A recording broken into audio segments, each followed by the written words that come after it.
truth. Everything in this world is bleeding. Time to cleanse the filth.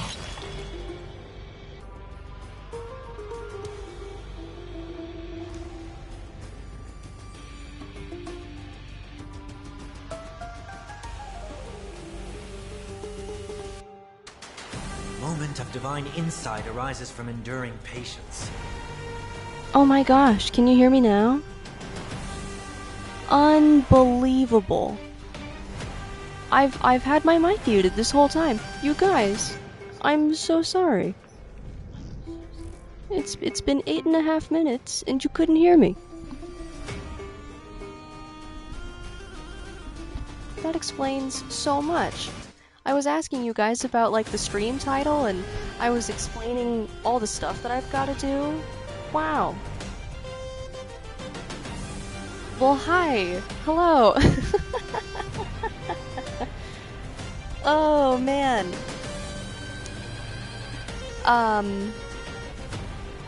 So this is starrail, and we're doing something different tonight. It'll just be me. There's no dad this evening. And I've got a ton of stuff that I need to do because there's a new story out and there's a new event going on. So, yeah, and I was, there's drops live right now. Just by watching my stream, you get rewards in starrail, as long as your accounts are connected. So that's super cool. I'm absolutely thrilled to get to be a streamer, part of an ad campaign. That feels awesome. My Sunday is not speed tuned for my Herda. Please don't laugh at me. He's currently tuned for my Genuine.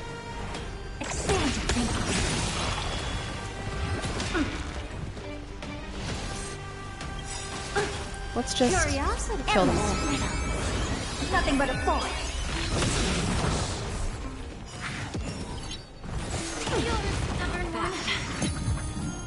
So okay, what I was trying to ask while you guys could not hear me was about the title. Is it still messed up?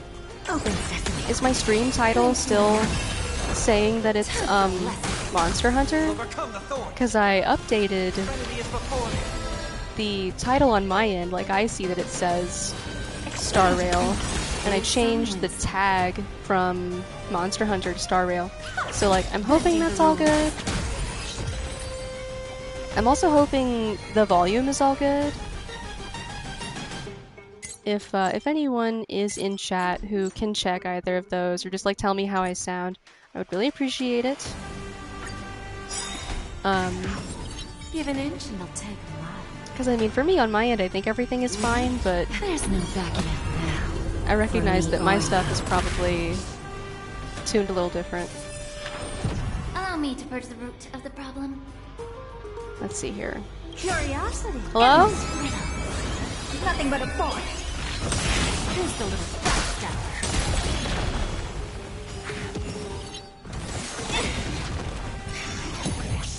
Okay, hi, sorry about that. Be a pure body and mind. I don't have time for games. Open sesame. Watch it crumble. Doubt farewell. Expand your thinking. Selfishly miserable. Curiosity. Yeah, let's do this. Nothing but a thought. This mortal. Watch over you. Guide you on your path. Open sesame. Glimpse the unknown. Nice. Don't want that. Don't want that. But let's get this transferred over to actual Trailblaze power that I can use. And let's go again. Give an inch and leave. There's no Nice. backing Start with Jade's ult. for me or you. And then we'll make Herta our debt collector. The truth. Use Everything in this Shaw's ult, world because why not? is bleeding. Time to cleanse the filth. Serenity is before me. And Herta didn't need the boost, but the damage is always good. Expand your thinking. Who's the little backstabber? Curiosity. Endless riddle. Nothing but a boy. Open sesame. I love Herta. I love her ult. Misery. And like, I'm just a huge fan of erudition characters in this game Allow in me to general. forge the root of the problem. The follow-up attacks that they do Yeah. are my favorite playstyle. Expand your thinking. Heard the call. Curiosity. Endless riddle. Nothing but a boy. Time for a lesson. Checked out. Farewell. Open sesame. Glimpse my knowledge. Nice. Okay.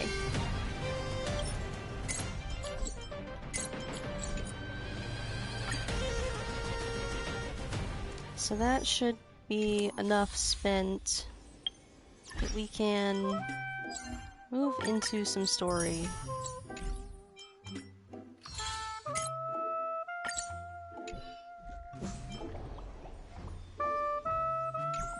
So, what do we need to do? A story recap. I need that. While everyone is awaiting the demigod of strife to emerge from the trial, something unexpected happens. The Trailblaze squad immediately follows Mighty into the trial and rescues Finan, who is trapped inside. Just as everyone breathes a sigh of relief, a new problem arises. Mighty had to shoulder the burden of strife, but the Kremnoans would never willingly give up the core flame to their old foe Akama. In an attempt to gain a better understanding, he decides to first seek advice from his teacher Krataros, a veteran of Kremnos. The two part on bad terms. Meanwhile, Trian and Castoris are dispatched to the Grove of Epiphany as diplomatic envoys of Akama. When they arrive, they discover to their surprise that the Black Tide has struck, and they fight a mysterious swordmaster. In the end, they manage to rescue Anaxa and the core flame that he carries. While everyone is on their way back, within the city of Akama, Krataros is arrested for abducting Trinan and trespassing on forbidden grounds. Under Mighty's mediation, Trevi and her sisters agree to reveal their memories in order to facilitate reconciliation between the Kremnoans and the Akamans. Unexpectedly, just as Trevi and her sisters are about to meet the Time Titan... Oh my gosh, I never get their name right. Orynyx, and repair their memories, they encounter the mysterious Swordmaster yet again. Trian sacrifices herself and falls with the Titan to protect her companions. In order to take back the core flame, everyone set up a plan to seal the Swordmaster. The plan suffers multiple setbacks, but Mighty returns as the demigod of strife and helps everyone reclaim the core flame. Not long after, he successfully persuades his people to let go of their prejudices against Akama. He says goodbye to everyone and returns home to join the front line against the Black Tide. On the other side, everyone holds a simple funeral for Trian, who exhausted her divine powers and turned into a doll. Having accepted Trian's last wish, the group continues on the path of the Flame Chase journey. I gotta be honest, I don't really like Trevi, and I definitely skipped through all of that dialogue. So...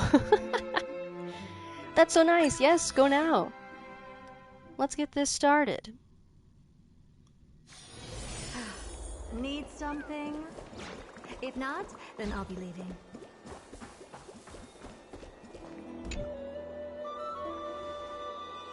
Trebios' memory has unveiled the very first prophecy. All shall bid farewell to one, and that person alone will witness the miracle. Such is the will of fate. And then this little, upper text, only one shall live till the end, and they alone will witness Era Nova. If I take on Orynyx's trial, will the prophecy come to pass for me as well? And like that little text says, Orynyx is the Time Titan. So this is Amphorius. This world is called Amphorius. And it was overseen by, I don't know, 16 titans or, something crazy like that. And, I don't know, some of them are, dead, and some of them are not, but, are dying. And, they all have this, divine seed of power that, these mortal people are trying to acquire so that they can get the power and, like, save the world or whatever. It's a whole thing. Regardless, I must give Aglaya an answer. About what? Some time ago. Ah, it's you, Cass. I finished the anthology of poems you lent me. Here it is. I thought you'd be too preoccupied to find time for reading. It's so nice when these two chat because I love both of their voices. Precisely because of these obligations, I felt compelled to read it swiftly. Wouldn't all these preoccupations slow your pace? On the contrary, knowing that time is limited can push one to overcome their limitations. The weight of these responsibilities seems to have enhanced my reading efficiency. In other words, Aglaya went into sicko mode, for sure. I understand completely. During my time at the Grove, the closer exams drew, the more efficient I became at tackling everyday mundane tasks. Anything but my actual studies. I remember exactly that feeling, 100%. Precisely. As I remember, you and Finon were both disciples of the new Sporists. I assume that Anaxa's exams were as unreasonable as the man himself, correct?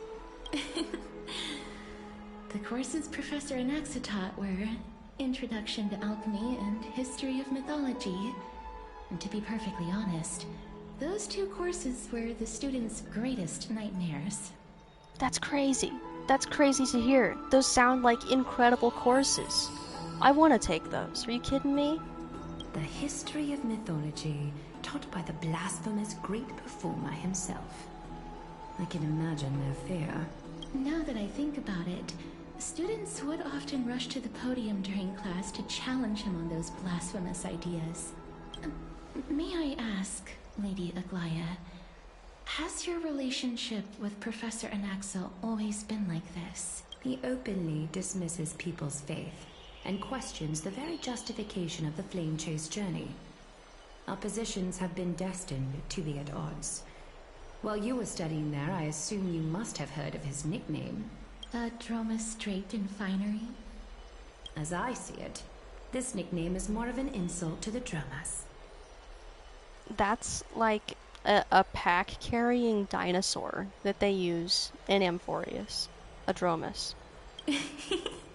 Despite his insufferable arrogance, I do hold a certain respect for his nature as a scholar. To remain true to his principles, he is unafraid to stand opposed to the world, and that requires considerable resolve. Anaxagoras' life is almost like a satire. As a Chrysos heir, he refuses to heed the prophecy, while he disrespects the gods. The gods have chosen him. He was indeed chosen by Circes. Is something weighing on you, Cass? The golden thread is quivering. I sense there's more to this exchange than idle chatter. Aglaya is, like, blind, but she sees the world through these golden threads. So, like, it's like an energy sort of thing, I think, where she can tell, like, what people are feeling, and if they're telling the truth or not. With all due respect, I'd like to know what you plan to do with him. In light of his assistance in the battle against the Flame Reaver, I am willing to grant him some time to find a way to remove the core flame. However, if Anaxa decides to make any move that places us in danger, I will not hesitate to take extreme measures. Just as I feared. The Flame Chase journey is the destined path for the Chrysos heirs. Yet he now seems more like an empty shell.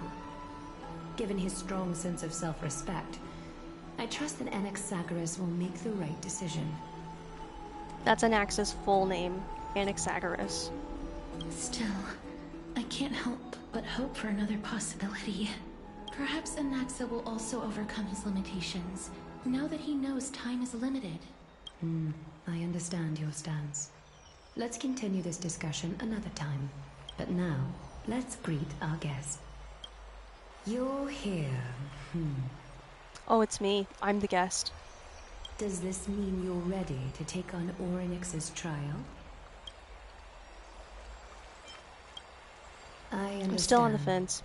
It was the sacred beast's idea, after all. However, it warrants careful consideration, given their intricate ties to the Titan.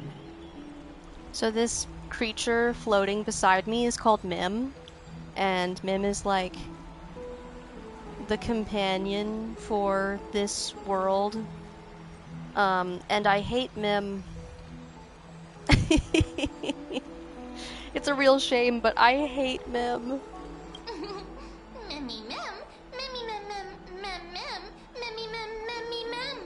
Because Mim sounds like that. I hate Mim because Mim sounds like that, and I can't stand it. Surrendering the core flame is a Chrysos heir's duty. Your selfless assistance is deeply appreciated. However, I urge you to carefully consider the risks of accepting the trial. Becoming a demigod means forsaking your humanity. You will inherit Orynyx's divinity and bear the time of Amphorius, all on your own. Yeah, I don't think that's a good idea for me.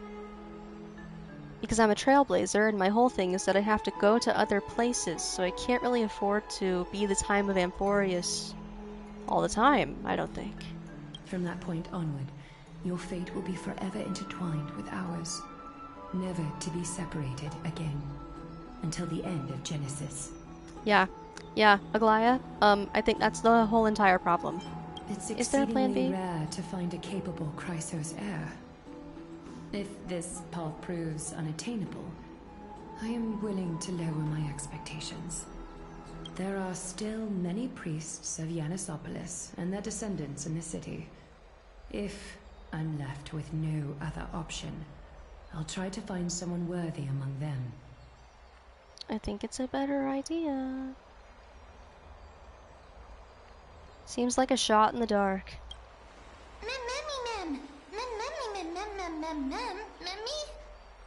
Exactly. We can't have the civilians bear the risks, can we? Hero. And Mim just says random words. As Mim, like, becomes more actualized or whatever, it just picks words in a sentence that it's like, I know this one, and it will say that word. But otherwise, the only thing it says is Mim. We've come so far, and everyone is counting on you to be the hero.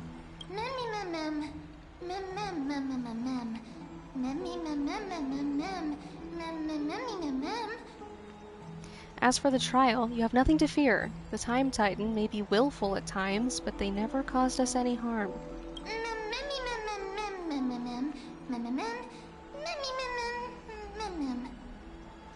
Myth has it that Orynyx opposes mortals, but to me, they just seem a bit timid, like a child.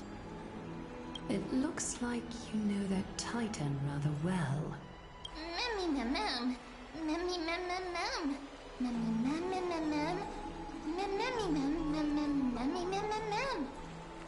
Oddly enough, I don't remember ever meeting them, but the moment I saw Eowyn, that's my trailblazer's name, Orynyx's memories were already in my head. Memories that exist outside of your own experiences. I can't explain why, but I can vouch for Mem's words.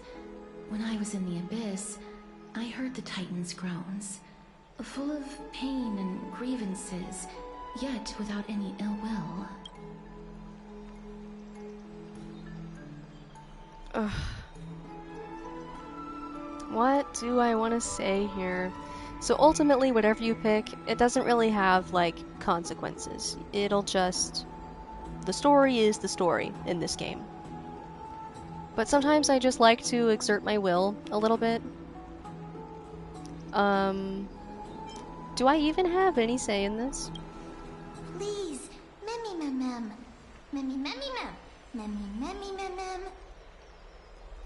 Please trust me on this. At the very least, can you speak with them in person?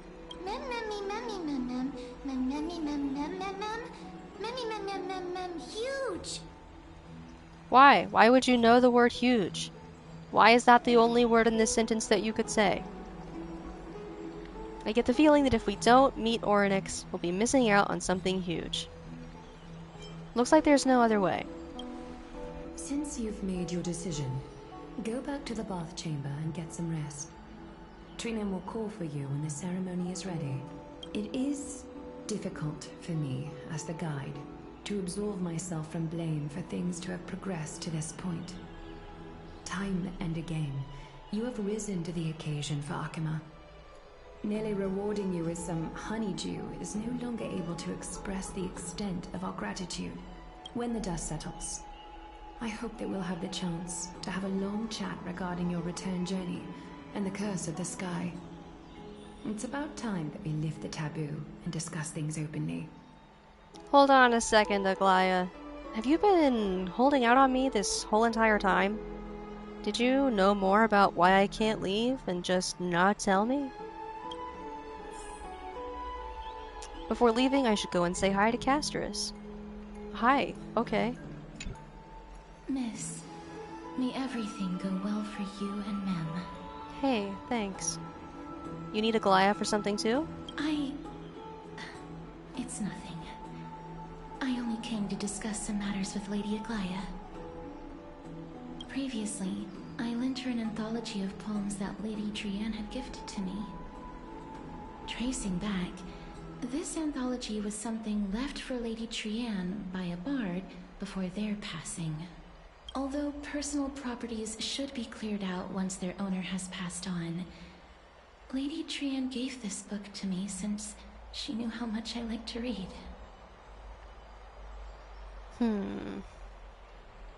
Is this book very special? No, it's just an ordinary book. It's definitely not some kind of unique copy. It just contains an allegory. In a faraway land, in a city known as Styxia, a dragon corrupted by the black tide descended one day, swooping upon the city like death itself. Hi, Dad. It swallowed the princess of the city whole before it was suppressed. After taking down the evil dragon, the warriors discovered that the princess's life had already met its end. Overwhelmed by grief, the queen hired an alchemist to resurrect the princess using the dragon's flesh and blood. However, having lost memories of her previous life, the resurrected princess turned into an evil dragon herself and wreaked havoc on the city. As a result, the prosperous Styxia met its demise. What a dark story, what a touching story. It's kind of a dark story.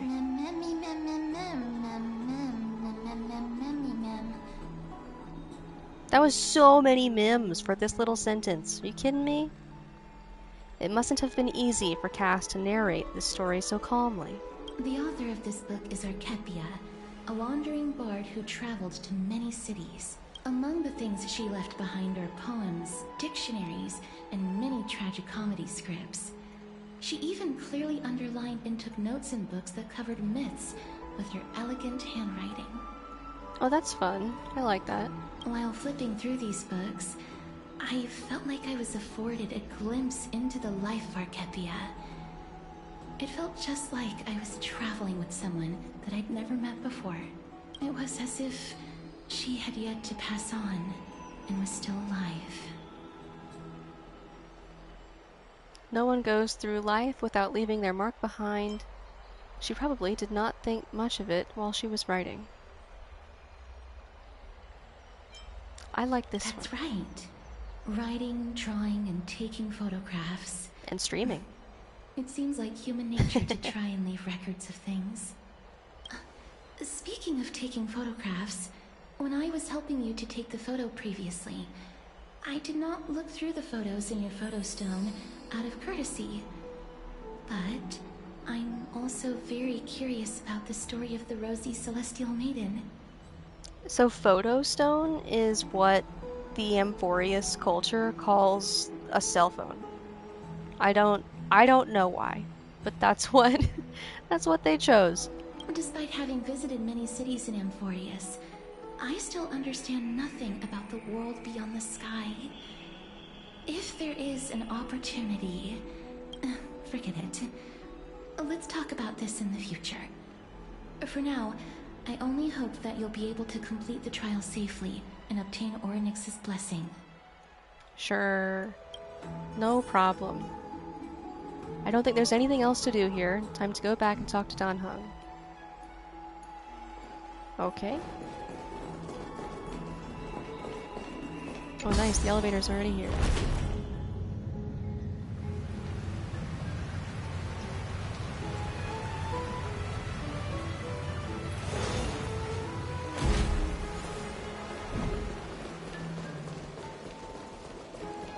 So this is Amphorius's like bath chamber. It's a city based on Greek and Roman architecture and that kind of thing. And this is a Dromus. So this is what Aglaya was comparing Anaxa to, or saying that people compare Anaxa to. I doubt that's original to Aglaya. But really, they're kind of cute. So I don't think it's that bad of an insult.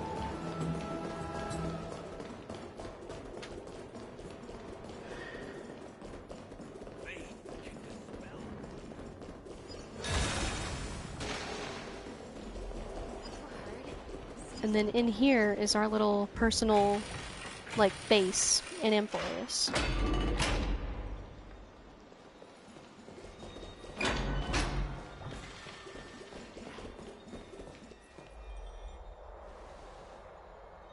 Citizens Assembly? That's right.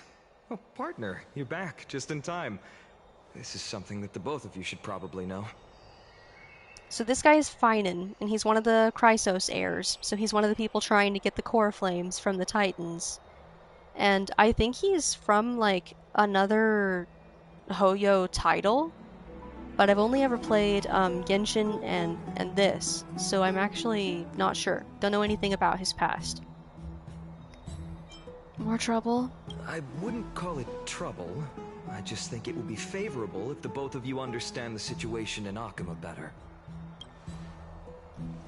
Do you remember the Council of Elders that was on our heels previously? It seems like they've made their move. Some background information for you. The Council of Elders is an authoritative body in Amphorius, made up of different city representatives. They hold legislative power over the Holy City, and are in charge of presiding over the Citizens' Assembly held once every few years. This is the most important social event of Akuma. It is highly influential, and can even affect what happens to the Flame Chase journey. So Aglaya doesn't actually call the shots? Despite her vision and wisdom that spans across thousands of years, even she cannot win over the hearts of everyone. I have never once passed my sociology class. Perhaps you should retake some exams next time we visit Paperfold University. That is a section of the map from Penacony, which is the world we were exploring prior to the release of this world. Tell me more about the Citizens' Assembly. Every 5 to 10 years, the Council of Elders organizes a Citizens' Assembly at Dawncloud. During the assembly, the representatives will vote on major issues, such as whether the Chrysos heirs led by Aglaya should still hold the right to govern the Holy City, and whether the Titans' conquest should continue. It sounds like some sort of system to balance the heroes and the mortals.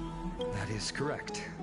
However, the problem lies in the fact that there are ill-intentioned extremists in the Council of Elders.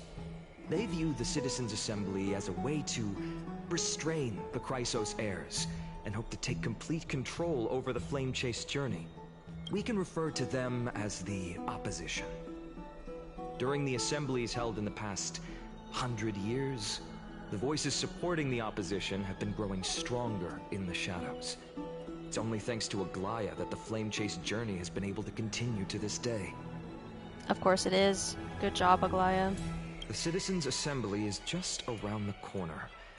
But this time, there seems to be a new variable to the situation. Is it Anaxa? It looks like you've realized it as well. I'm afraid that the Council of Elders might want to take advantage of Professor Anaxa. Aglaya will surely take back Circe's core flame.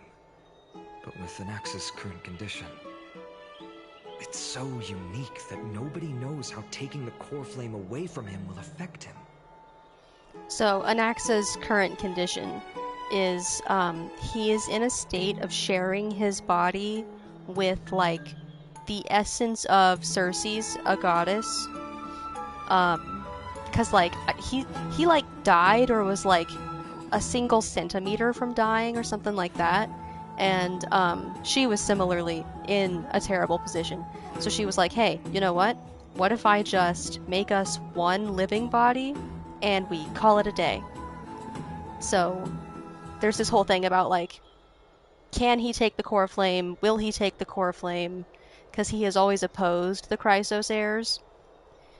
So maybe we'll see some of that in this story, or maybe it's going to be the story following. I'm not sure. He has always been someone that is only concerned about his own research. I'm certain that he must want to escape from the monitoring of the Golden Thread and protect himself. If the opposition were to offer an olive branch at this time... You suspect that he might betray the Flame Chase journey and defect toward the Council of Elders. Anaxa has never believed in the prophecy, so technically it cannot be considered a betrayal. However, he has taught many Chrysos heirs, and has long been considered an important ally of Akuma. I truly do not wish to see comrades turning on one another. I have a better understanding of the full picture now. Is there anything else that we can do?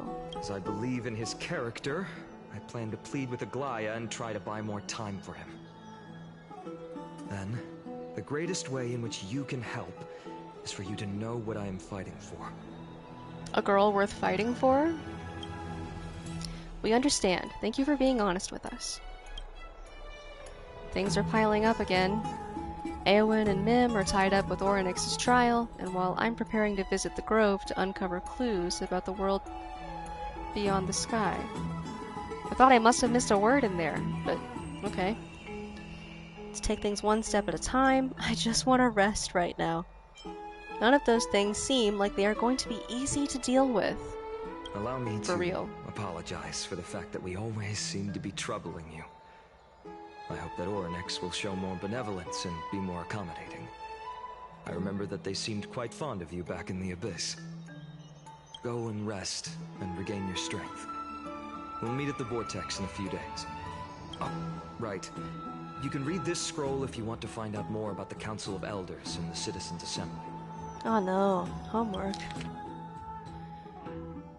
Democratic politics has always fascinated citizens of different city-states in Emporius. When Akuma was first established, its democracy was limited to a privileged minority.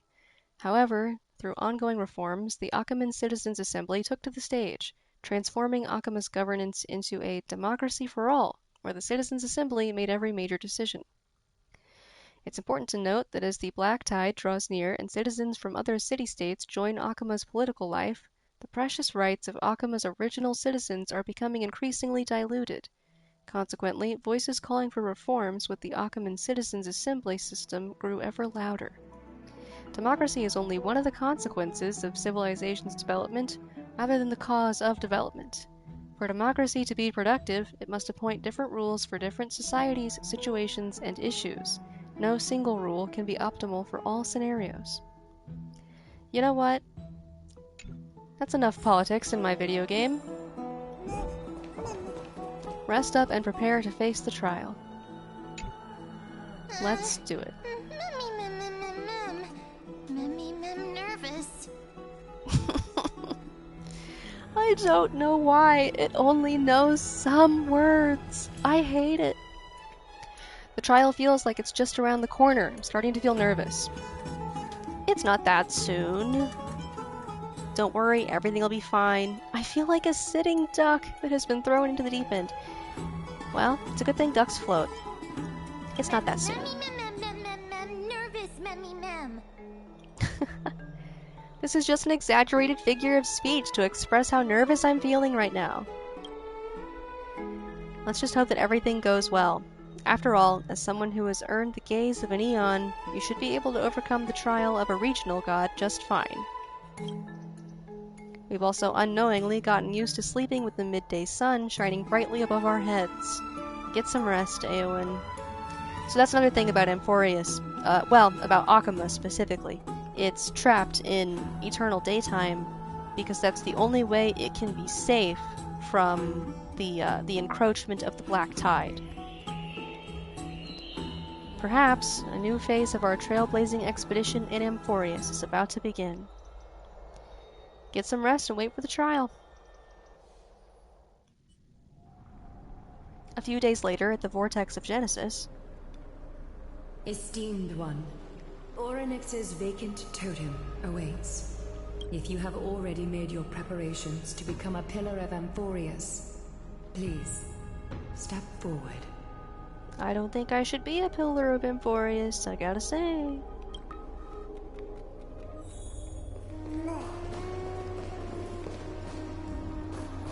Speak with Trinin. Ugh, why?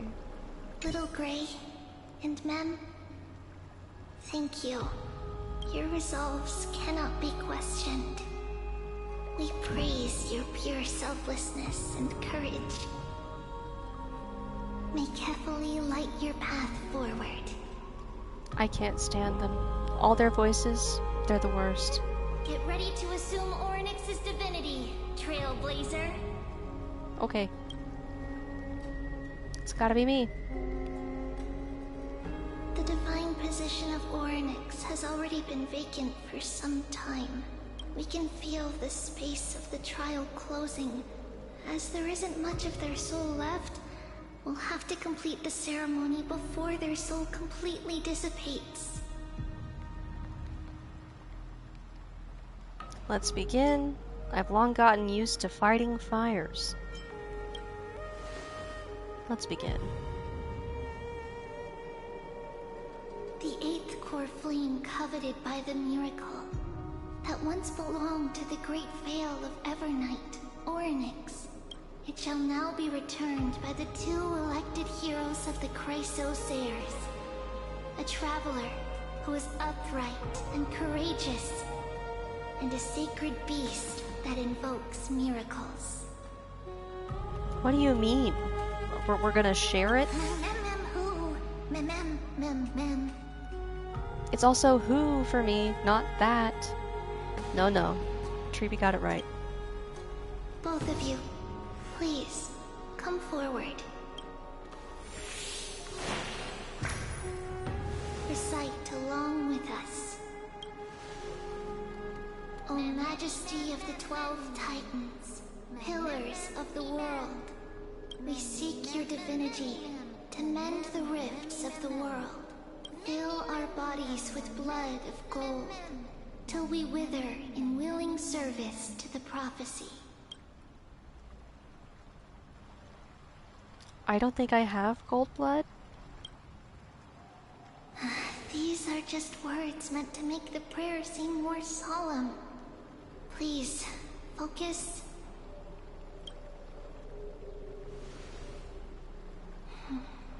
And surrender the core flame.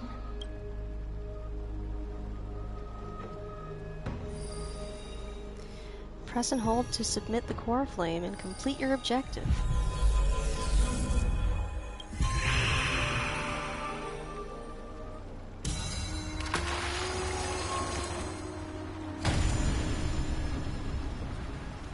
It was that easy the whole time? What?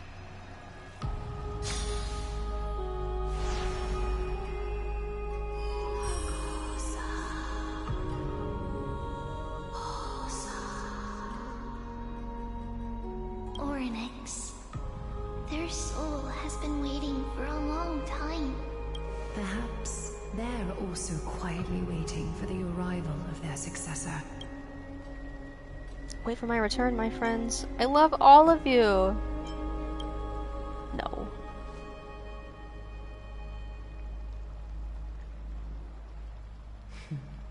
The last time I heard this, things didn't turn out that well. It'll be fine. Don't worry, Aglaya. She's tougher than I am, right? Sure.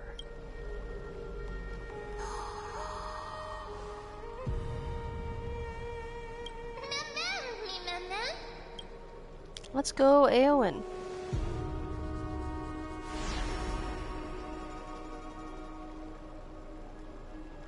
Traveler from beyond the sky, let us pray that the Titan acknowledges your worthiness. Although she loves cracking jokes at inopportune times, her determination is as strong as the Chrysos heirs. She will definitely succeed. While she's away, I would like to have a chat with you, Aglaya. Oh no, secrets. Speak. I'm listening. Uh-oh.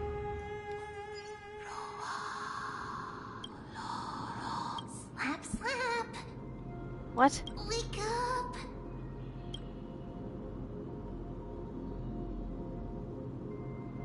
How is it? How do you feel? Oh boy, it can speak here. Right? I think that it's amazing too. Testing, testing, 1, 2, 3. Testing, testing, 1, 2, 3. Oh, terrible. I have such a cute voice. It must be because of all the memories that I collected. They allowed me to grow beyond expectations. Also, listen. The words of the Titan are becoming clearer. Mother. Uh-oh. Have I finally reached the end? Or the years of isolation coming to an end? I don't know, maybe? Or next. Oh, how heartbreaking. Ever since the figure draped in the black cloak robbed them of their core flame, they have been relegated to waiting in isolation in such a confined space. We are going to help alleviate their pain, right?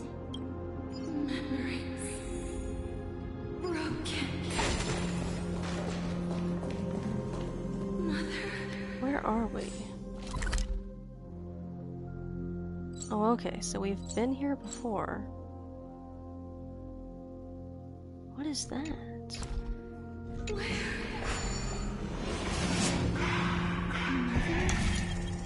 Who are they calling out for?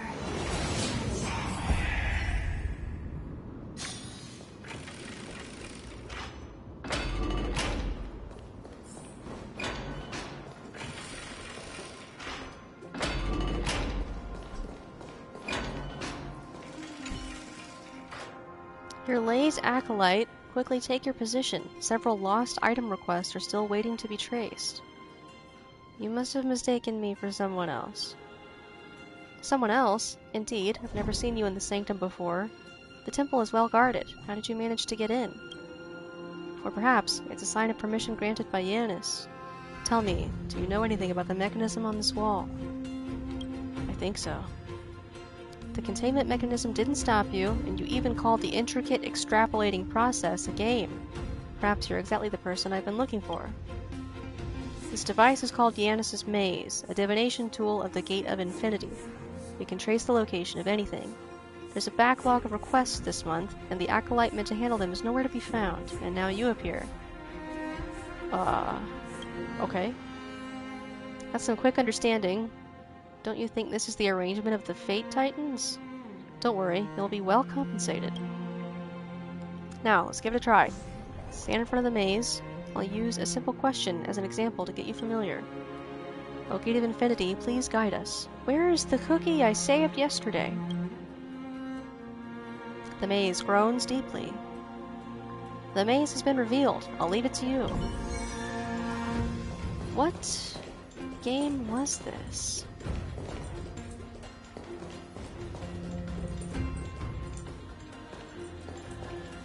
Is it this?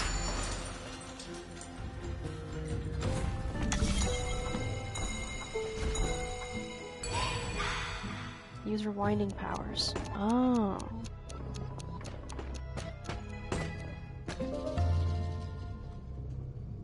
Yeah, this one. Okay. So, this particular game has been in previous installments of Amphorius, and they must have refreshed the number of them.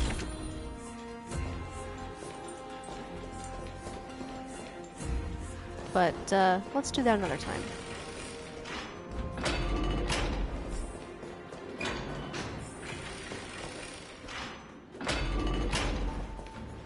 Getting around here takes 1,000,000 years.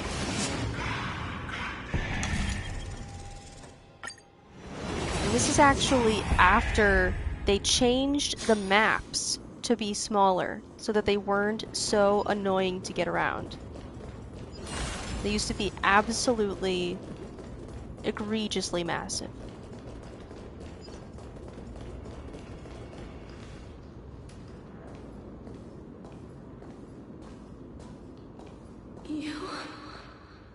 It's you. I remember you. Skyfather has gazed upon you. Sky Dad. Mother is calling for you.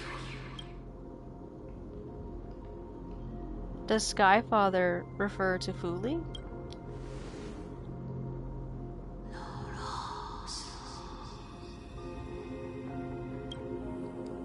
The Titan's words are indistinct.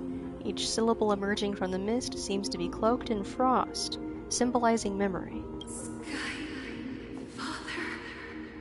has chosen you. Who is your mother?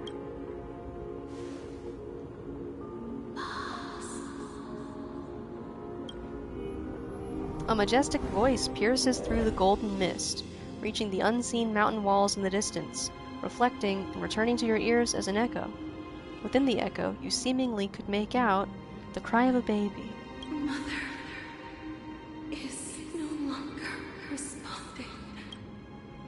We've come to you because of something important. Something important, an important matter. Orynyx, listen to me. Aren't you tired? Throughout the long years, you have always been protecting the fate of Amphorius. Each time people draw strength from within their memories, every single ripple falls onto your shoulders. There's no need for you to bear this any longer, Orynyx. From today onwards, someone else will bear time on your behalf. This is why we have come. Freedom. Freedom. I want freedom. Well, that makes this easy. Poor child. Everything will be fine. Let us help you. You can have a good rest now.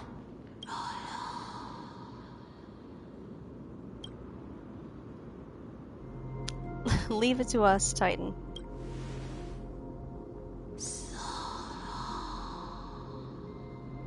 You have potential, strength, willpower, powerful, and tenacious.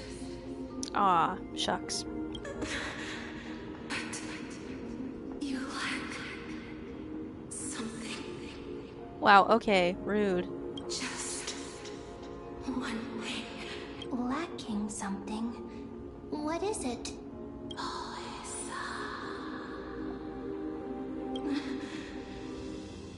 What you lack is a future. Wow, what a burn. I don't have a future?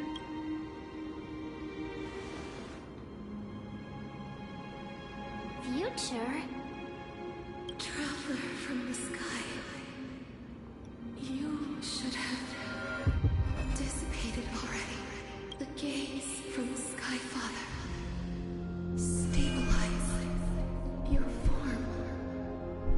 Because from the moment you cross the sky, your life was cast away. Right now, you are simply a collection of walking memories. That's unexpected. What? How is that possible? Do you mean that I'm already dead?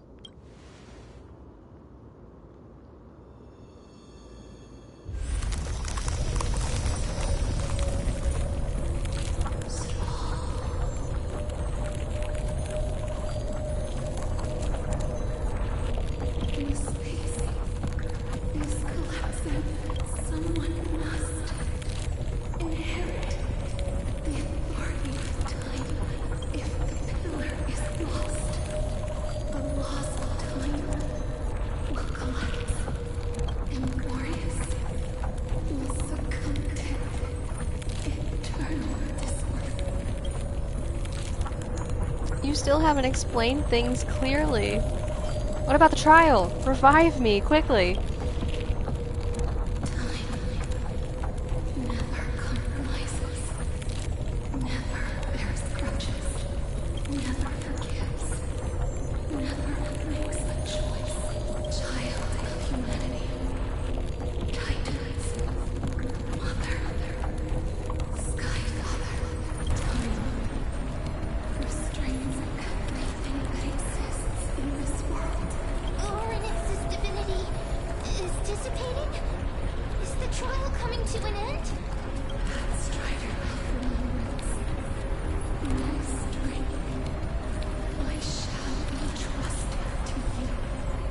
Okay, thanks.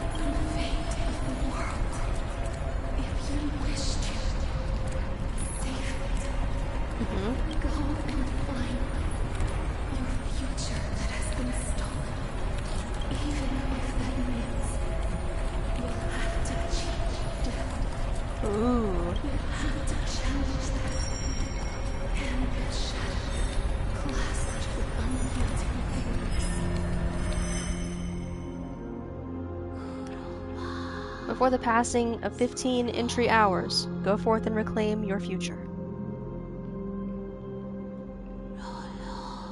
This is the true trial of time. That's clever! I like that. I like that. And this is especially interesting because the Death Titan, the person we've got to go challenge, hasn't been seen. Like, since we came to Amphorius, Castorus's whole thing is like, I don't know where the Death Titan is, and I think that I'm supposed to have that core flame. So, this is interesting. You're finally awake. I'll keep it simple. You succeeded. Orynyx has entrusted you with their divinity. Now, you're no different from a demigod of Amphorius. However, Mem has told me about what happened during the trial. They are still explaining things to the others and told me to bring you back to your room to rest first. The Titan must be joking, right? Don't sigh, Donhung. So, what's my superpower? For you to be able to say that even now, you're truly impressive. Wow, thank you. There's something that I've never told you. When we landed on Amphorius, our car was pierced by Nikador's lance. Do you remember? Back in the ruins of the Abyss, this was what I said. You passed out when our car got hit. I blacked out too, but not before dragging you out. It's a good thing we were in the car, or we would have been crushed to pieces. This is a car from our train, the Astral Express, which is a train that travels the cosmos. It's basically my absolute favorite thing. I love trains, and we're space explorers. Actually, my account kind of made light of the situation. What actually happened was much more complicated. You were severely injured back then, with several wounds still bleeding profusely. I struggled to carry you out and used the last of my strength to stem the bleeding, but then I was also hit by a falling rock and lost my consciousness. The last time I checked, you still weren't breathing, but when I regained consciousness, I saw that you were alive and full of energy, so I never brought this up again. How exactly did I come back to life? I'm not sure whether the gaze of Fuli has anything to do with this matter, but according to the Titan, you are living in the form of a memory right now, just like those objects of the past in the miracles of Orynyx. Perhaps Mem is the anchor rope that ties you to the present. I had assumed they couldn't stray too far from you, but the truth might be the exact opposite. What should we do next? It's not time for us to despair yet. There must be a way to save you. Orynyx mentioned finding your stolen future and cheating death. Considering Mighty's indestructible body, it seems to suggest that there is some kind of miraculous power in Amphorius that can even reverse death. The key seems to lie with the Hand of Shadow, whose whereabouts are unknown. Hey, are you alright? Oh, it can still speak out here?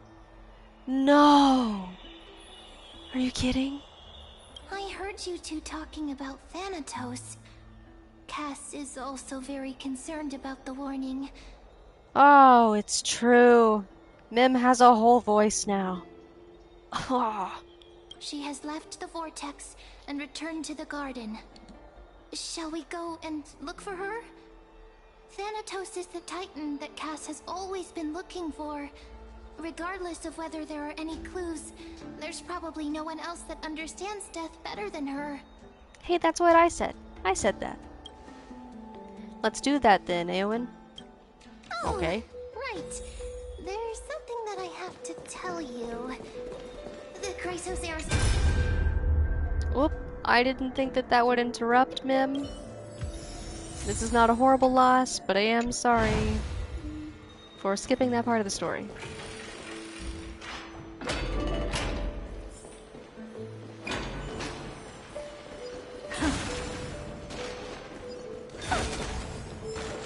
Okay, head to the Garden of Life and consult Castorus.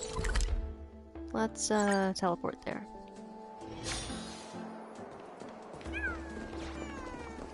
Ah, these little guys are chimeras, and I love them so much. They're so cute.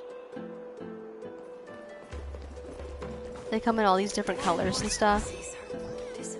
Oh, and this little guy walking around with me, this is my current pet. I don't remember what it's called, but it's a little, like, pink anteater guy.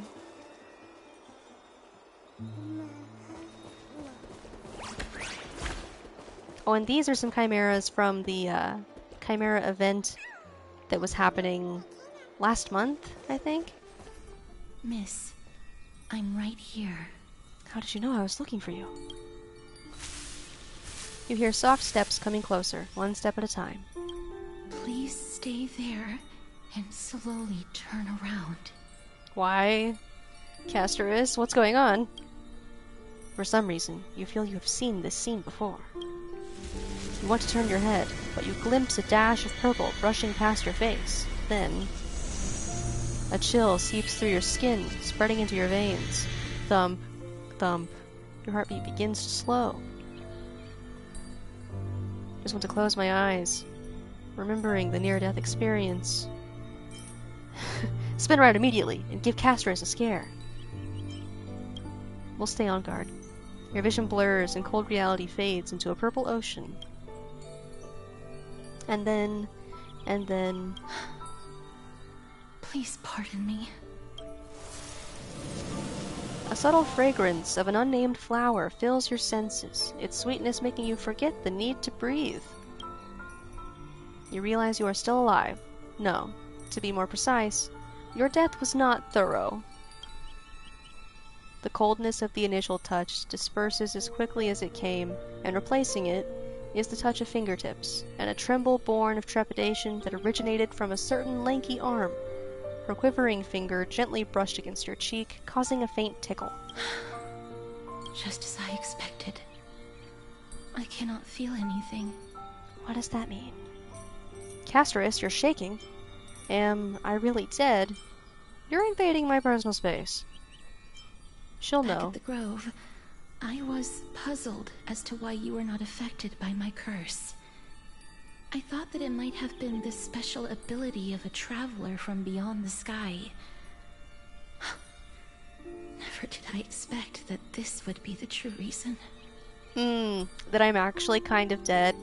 Yeah, I didn't expect that either, Cass. I'm so sorry. I'm sorry. I should have noticed that something was amiss earlier. Hey, Miss, that's fine. if my abrupt behavior just now offended you, I hope that you can forgive me. Oh, sure. I'm just thinking, if your soul has really left your body, as a mortician, I might be able to trace where it has gone to. Cass, did you find anything? Did she do it just now, ma'am? My apologies. Not as of yet. Perhaps I have overestimated my capabilities. But, miss, would you be willing to let me try again?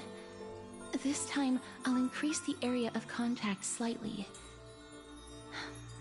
Perhaps the result might be different this time. Yeah, go for it. There's no harm in trying again. I have never touched the living in this way before. Oh, I'm dead. If my actions are in any way disrespectful, I hope that you can forgive me. You're fine.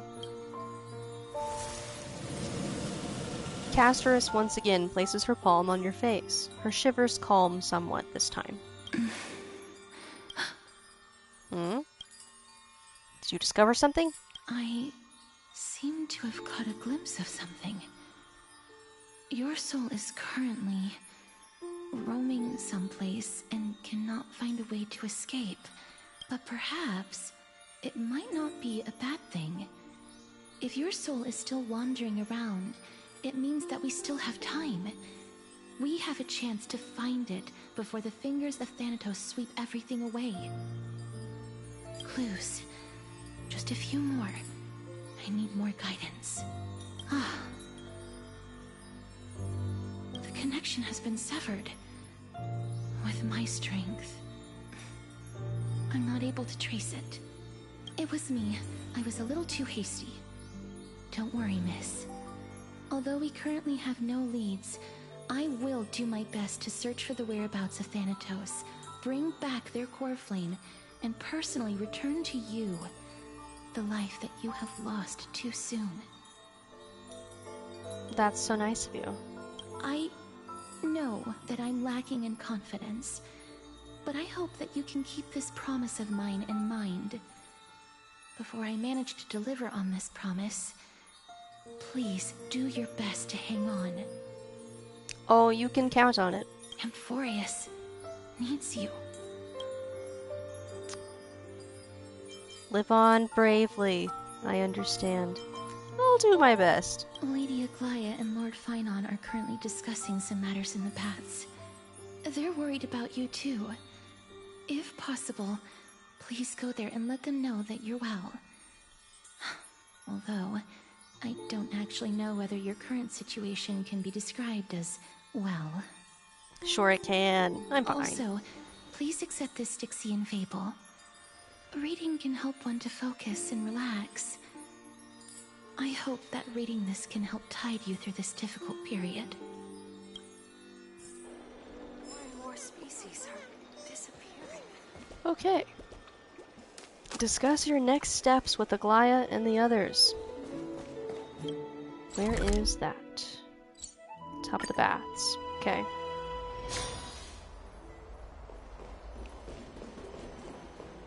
They're here. That partner! Hyacinth said you definitely wake up. How do you feel? Hyacinth is a character that we've not seen yet in the stream. She is a healer here in Amphorius. So the entire world knows about this now. She can even take the pulse of someone who's dead? It feels quite cool being a departed spirit. Well, at least you look no different from the living. I think that most living people don't even look as good as you do. Wow, Finan. What a flirt. You've completed the trial of time. And I have to admit that the process went better than I expected. Even in the end, that Titan's heart still showed a soft spot for humankind. Yeah, more or less. However, I never expected that. To two people who have cheated death would appear in Akima at the same time. That's what we have been talking about. Mighty has been in Akima for such a long time, but has no one thought to study his indestructible body? If there were even any minor breakthroughs, we wouldn't be as clueless as we are right now. So, Mighty is another character who has a core flame. And, everyone who is, like, gifted in that way, like candidates to receive core flames, have a particular talent, or, like, it's supposed to be like a loss. It's something that they lose. So, like, for Aglaya, she has lost her sight, and she's losing, like, her humanity. She's becoming more ruthless. For Mighty, he has lost the ability to die, I guess you would say, because his body is indestructible. He can't be killed. Many have had this idea, but so far there have been no results. If it were successful, Thanatos wouldn't have disappeared without a trace. Nevertheless, now is not the time for us to give up. At the very least, we can still see a glimmer of hope. Cypher. If anyone in this world knows the whereabouts of death, it would be her. Oh, a new character. I'll try and get her to return to Akima, but do be prepared for a less than ideal outcome. Please understand that throughout the history of Amphorius, no one has ever managed to escape the clutches of death. At the end of time, Thanatos silently awaits all. Thank you for your help. It is my duty. We too require you to bear the divine position of time. Yeah, I know. I gotta do it. But before that, just... What's wrong, Aglaya? Omens always come in pairs. A tiny air current will eventually brew into a storm that tears the sky apart. That is so interesting. I've never heard that omens come in pairs. I've always heard that, like, they come in threes. I thought that was, like, the rule. Like, anytime something bad happens, it's like, that happens in threes. I've never heard it just be pairs before. I wonder if that's based in reality? If that's, like, an actual saying? Or if they just used it for Amphorius here. It's Anaxagoras. He has initiated contact with the Council of Elders. Of course he has. In the end, it has still come down to this. I earnestly hope that your assessment of him is accurate, Finan.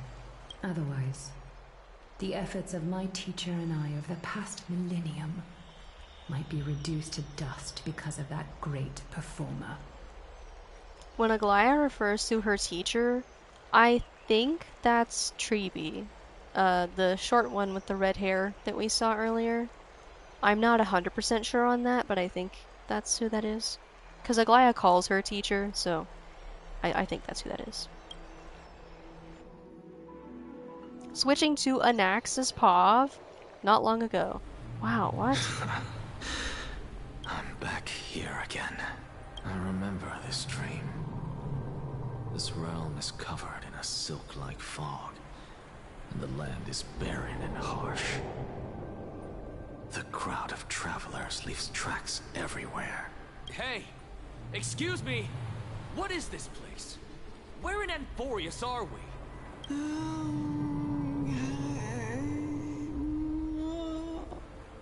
Man, same. What the heck? The mutters of the traveler are in a language I'm unable to comprehend. Or perhaps they're just distracted and ignored my question. Tell me, which Titan reigns over this land? And how do I find them?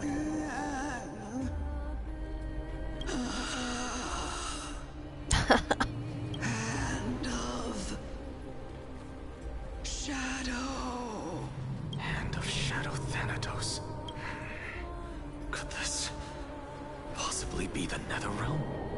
Absolutely. Not Netherrealm. Never mind. I'm completely wrong. Then where is this? River of Souls? The outskirts of the Netherrealm? Are you heading downstream toward the Netherrealm? The music in the background here is incredible. What the heck? This is so good. The Netherrealm. Nothing but an illusion. Titan rejects you. Me. Uh-oh. Listen. What? The traveler lifts their wrinkled fingers and remains silent. I look in the direction they are pointing and listen closely. There. A massive shadow brought the sound of rushing tides. The sound of tides. I can hear it. I hear it, deep within the tides. Beyond the closed gates of the void world. A voice, about to recount something. Child of humanity, is it death's embrace you yearn for with such urgency? Oh, you have awoken. Welcome back to the mortal realm. So this lady is Circe's. She's the goddess who is currently, like, sharing Anaxa's body, consciousness, soul. Your consciousness is dissipating much faster than I expected. Ultimately, it seems like the Titan's core flame is incompatible with a mortal body. How much longer can my consciousness remain in the mortal realm? In my estimation, at best, you'll see 15 more entry hours. Wow, what a coincidence. That's the same amount of time we have. 15 days and nights. What is it? Are you finally starting to become attached to the mortal world now? On the contrary, 15 days feels a little too long for solving a singular problem. Stop giggling. It's time for us to go. The messenger from the Council of Elders is almost here. Let me ask you one more question. Are you really planning to betray Aglaya's will? Uh-oh. What betrayal is there to speak of when I was never loyal to her to begin with? Ooh. Fair. I mean, that's fair. What about that white-haired student of yours? Acting so recklessly, do you not care about what might happen to him? There will be a price to pay for blind faith. This is also a lesson for Finan. You truly are a strict teacher. Of course. This is how I've always been. Meet with the Council of Elders' messenger.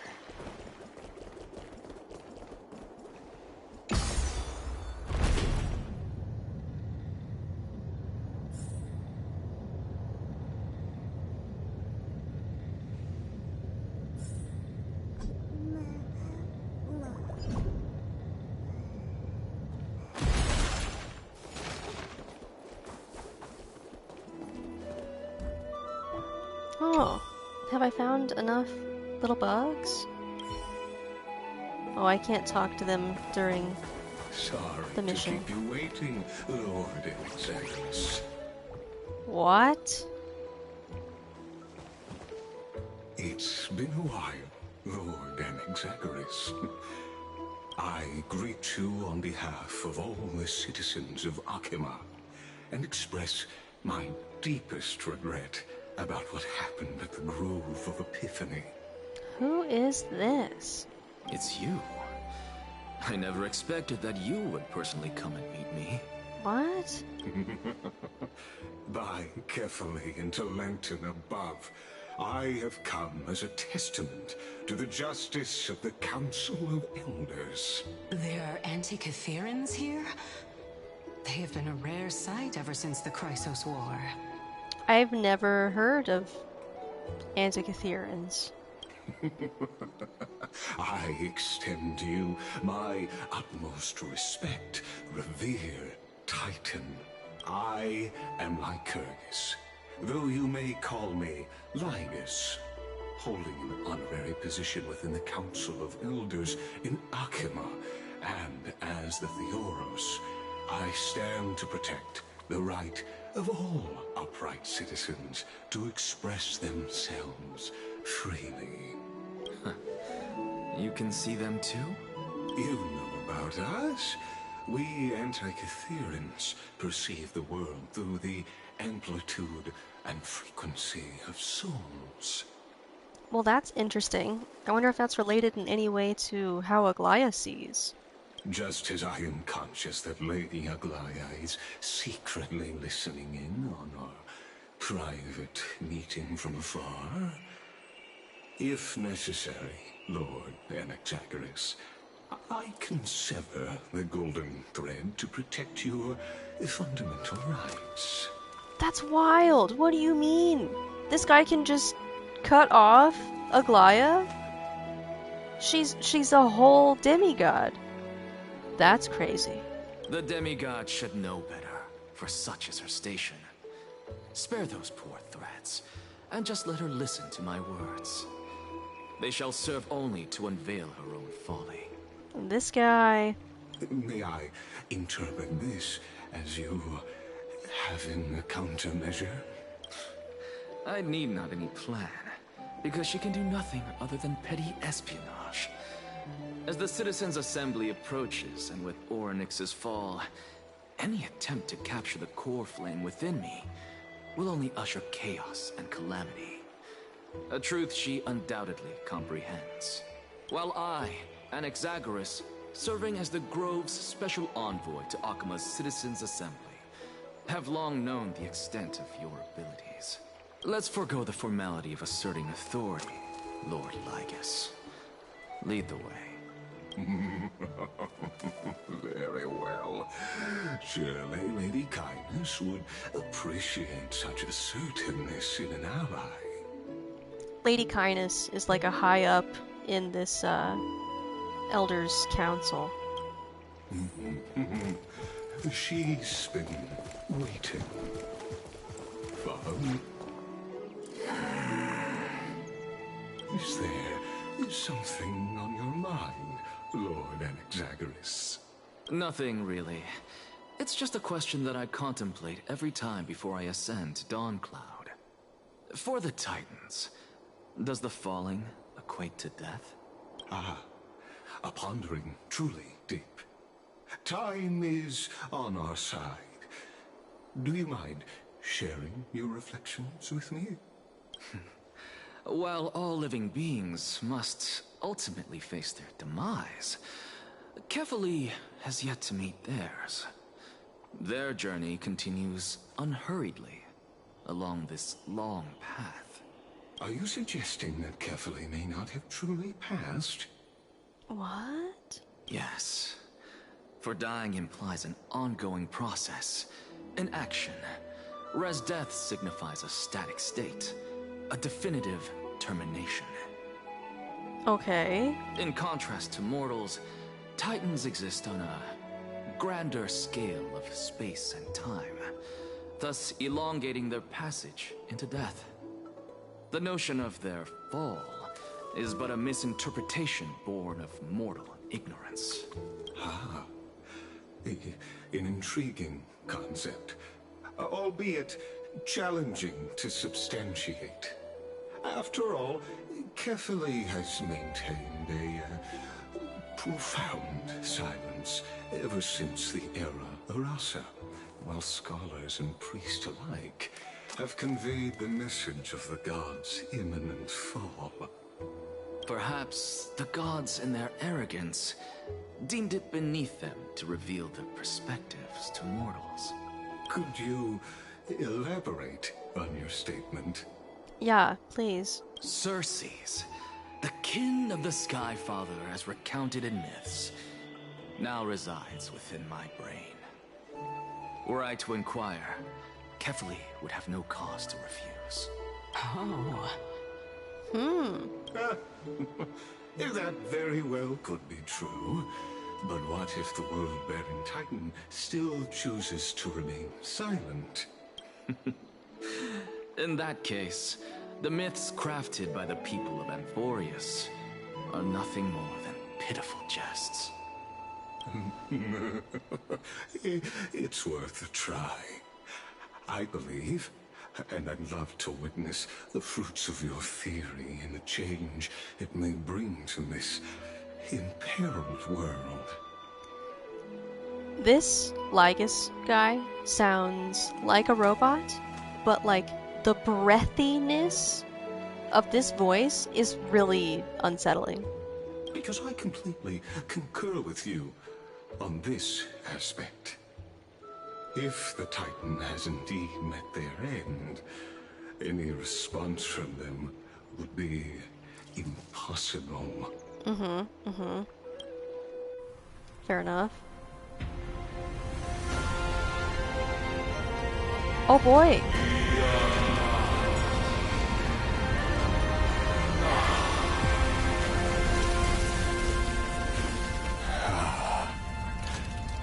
Please, Professor. What?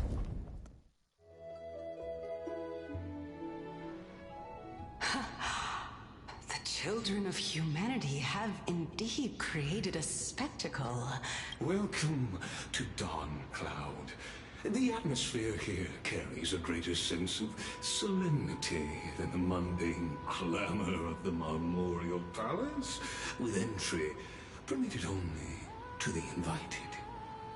Oh my gosh. Listen to this music in the background. That's so pretty. Only esteemed beings grace this place, and among them I've received priests, scholars, warriors, and now we even have the honor to be in the presence of a Titan. Oh, what a joyous occasion. Lygus, you gotta settle down. Once deemed a blasphemer, now a surrogate for revered divinity. The honor should rightfully be mine, shouldn't it? I'll notify Kindness and the others of your arrival. Kindly wait for a moment. A soldier will be here to guide you shortly. In the meanwhile, you're welcome to explore the vicinity, but kindly remain within the guard's view. Delaying the crucial meeting is something none of us wish to see, I presume. I'm well aware of Kindness's methods. There's no need to emphasize that. As you wish. Your cooperation is much appreciated. Alas, I had hoped for a brilliant plan from you, but it turns out you just left one cage to enter another. Oh my goodness. Save your concerns. I know very well what I'm doing. I shall depart to explore the surroundings then. Now that I look around, I wonder if there are any murals bearing my portrait around here. I'm quite intrigued to see how the children of humanity beyond the grove perceive another Titan. Off you go. I won't be joining you. This Titan appears to be quite at ease. I should investigate the Council of Elders' recent activities first. Be aware, I can hear you perfectly well from here.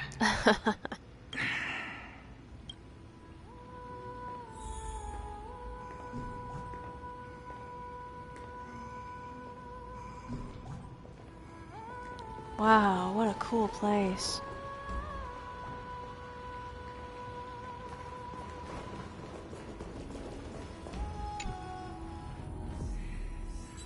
Quiet, citizen, know where you stand.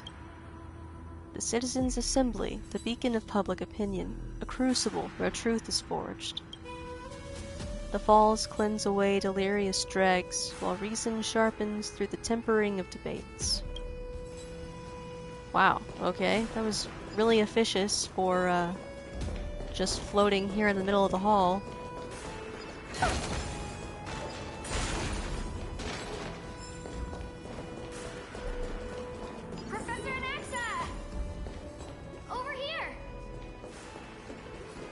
Hold on, I'm gonna fix this broken thing. Nice. Oh. Phew! Dawn Cloud, such a complex place. Luckily, the winds here aren't too strong, so my flames can burn peacefully. Speaking of which, I overheard a question earlier and couldn't come up with a good answer after thinking about it for a while. An elder, a priest, a wealthy merchant, and a Chrysos heir are trapped in the same ruins. They all want to get out alive, so they all want to give orders to others. The elder says they represent the people. The priest says they represent the Titans. The merchant claims to have a lot of balance coins in the city, and the Chrysos heir is mighty and strong. So, who among these four is most likely to have the final say? I don't know. I would think the Chrysos heir. Phew. So, in times of crisis, we should trust the strongest person, right? Sounds reasonable. That's not exactly what I meant, Living Flame. But being Chrysos heir is just a physical trait. What if this person is all brawn and no brains? Could they really lead everyone to safety? What a complicated question. I'll stop bothering you now. Let my mind burn for a while longer. Okay. Oh, a butterfly. Catch. Moths are always drawn to light, but diving straight into fire is not wise. Dreams should be pursued step by step. Approach the flame a little more each day, and after 100 days, you won't fear standing in it, Buzz. I don't know about that. Whew, today's training ends here. The rest will wait for tomorrow.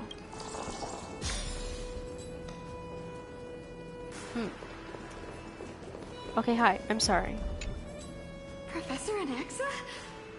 Word has it that the scholars of the Grove valiantly perished resisting the Black Tide. To find you here safe and sound, thank the Fates. You could say it's the Fates toying with us. It's only the Kremnoans and Idonians who chase glory through death. But your survival is a victory in itself. I'd settle for that gladly. So, are you here to report the incident to the Council?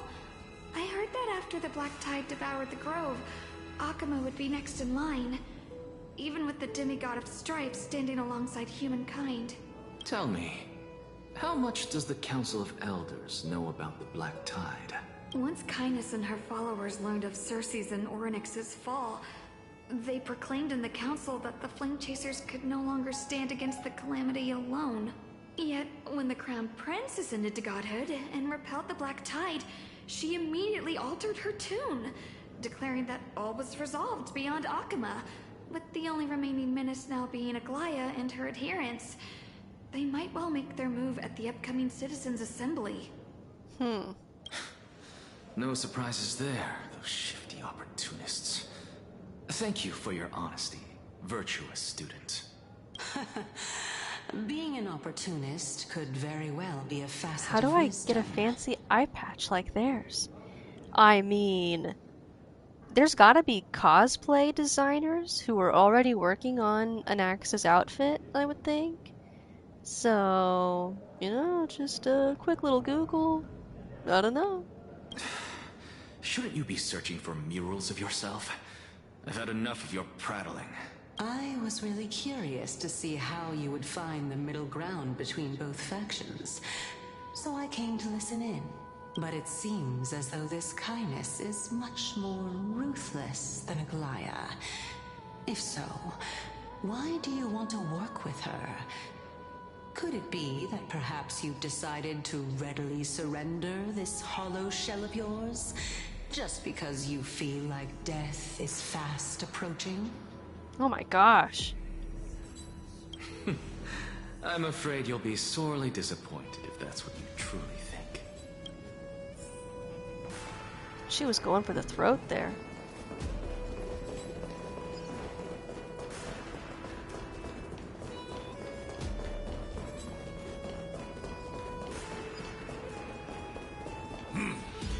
Even blasphemous scholars can come here, it seems. Looks like my presence here is quite unwelcome.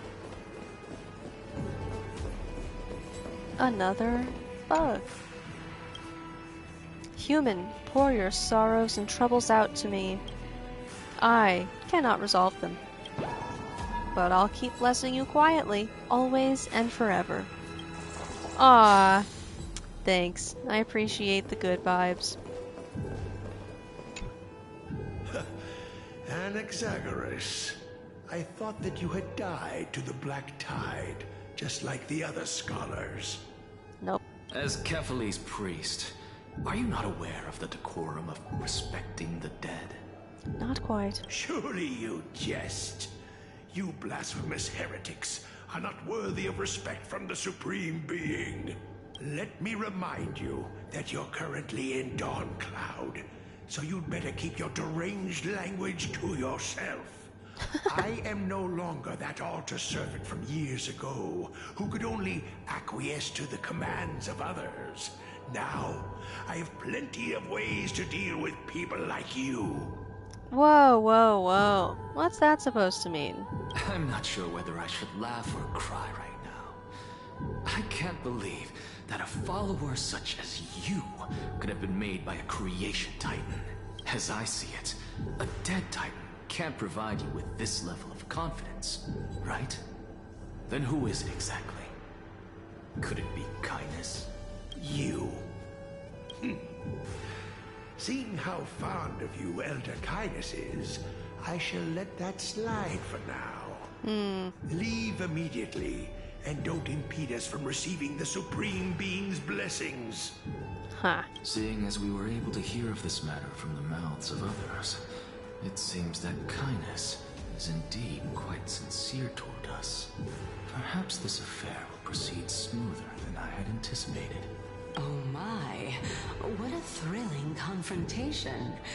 As expected of one of Kefali's followers. Are you praising or insulting him? Praising him, of course. As a believer of the God of Deliverance, it is only natural that he detests evil. Didn't you hear me? I asked you to leave. Go as far away from here as possible. Don't mutter to yourself like some sort of madman and disturb my meditation. Wow. I've had enough of this. Could the 15th entry hour arrive any faster?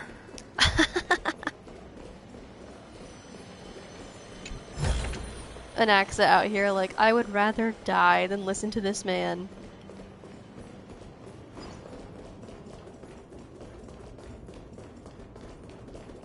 Alright.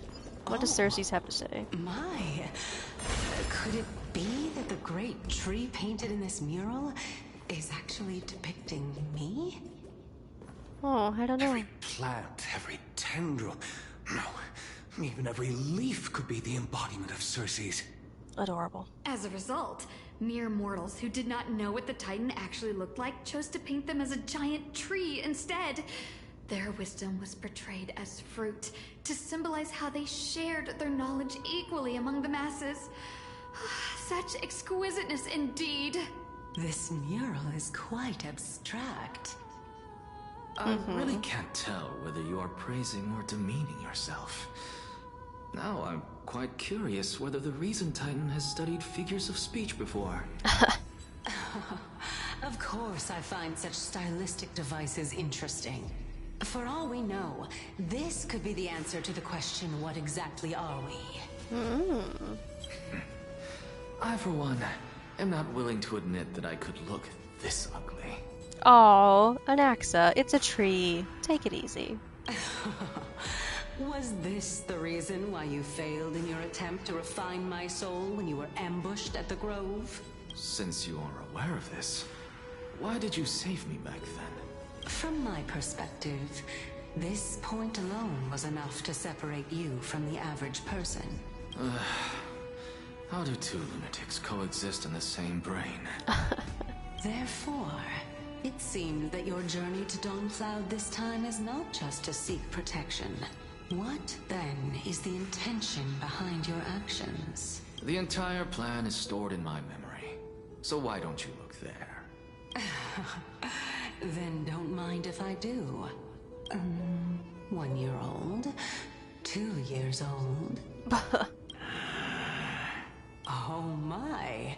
Even a member of the preeminent Seven Sages must hug his droma stall to sleep? How interesting. That's enough. How unusual. Your soul is actually trembling. This must mean that behind this toy hides a secret that nobody knows, right? Since our days are both numbered, I don't mind telling you more about it. This is a present that my sister gave to me. It's a doll that was made to look like our family pet. Oh, that's cute. So there are other members in your family, eh? Are they also living in Akama? Don't you just love to pick through my brain? Go on, continue flipping through my memories. It won't take long. You'll discover the answer when you reach the memories of when I was 5. Uh-oh. Oh, the black tide is everywhere. I can't bear to look. When I was young, I couldn't accept this outcome either. Georios, Aquila, Kefali, and you, of course. Although I prayed to every titan that I could think of for help, my efforts were ultimately futile. This...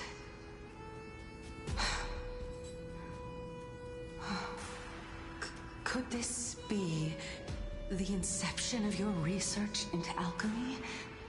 We're getting the tragic backstory. We've got a sad boy on our hands. Indeed it was. Everything started from that verdant courtyard of yours. When I was pursuing my education there, I naturally also came to learn of the Lysis' theory as well. Oh, I remember that person.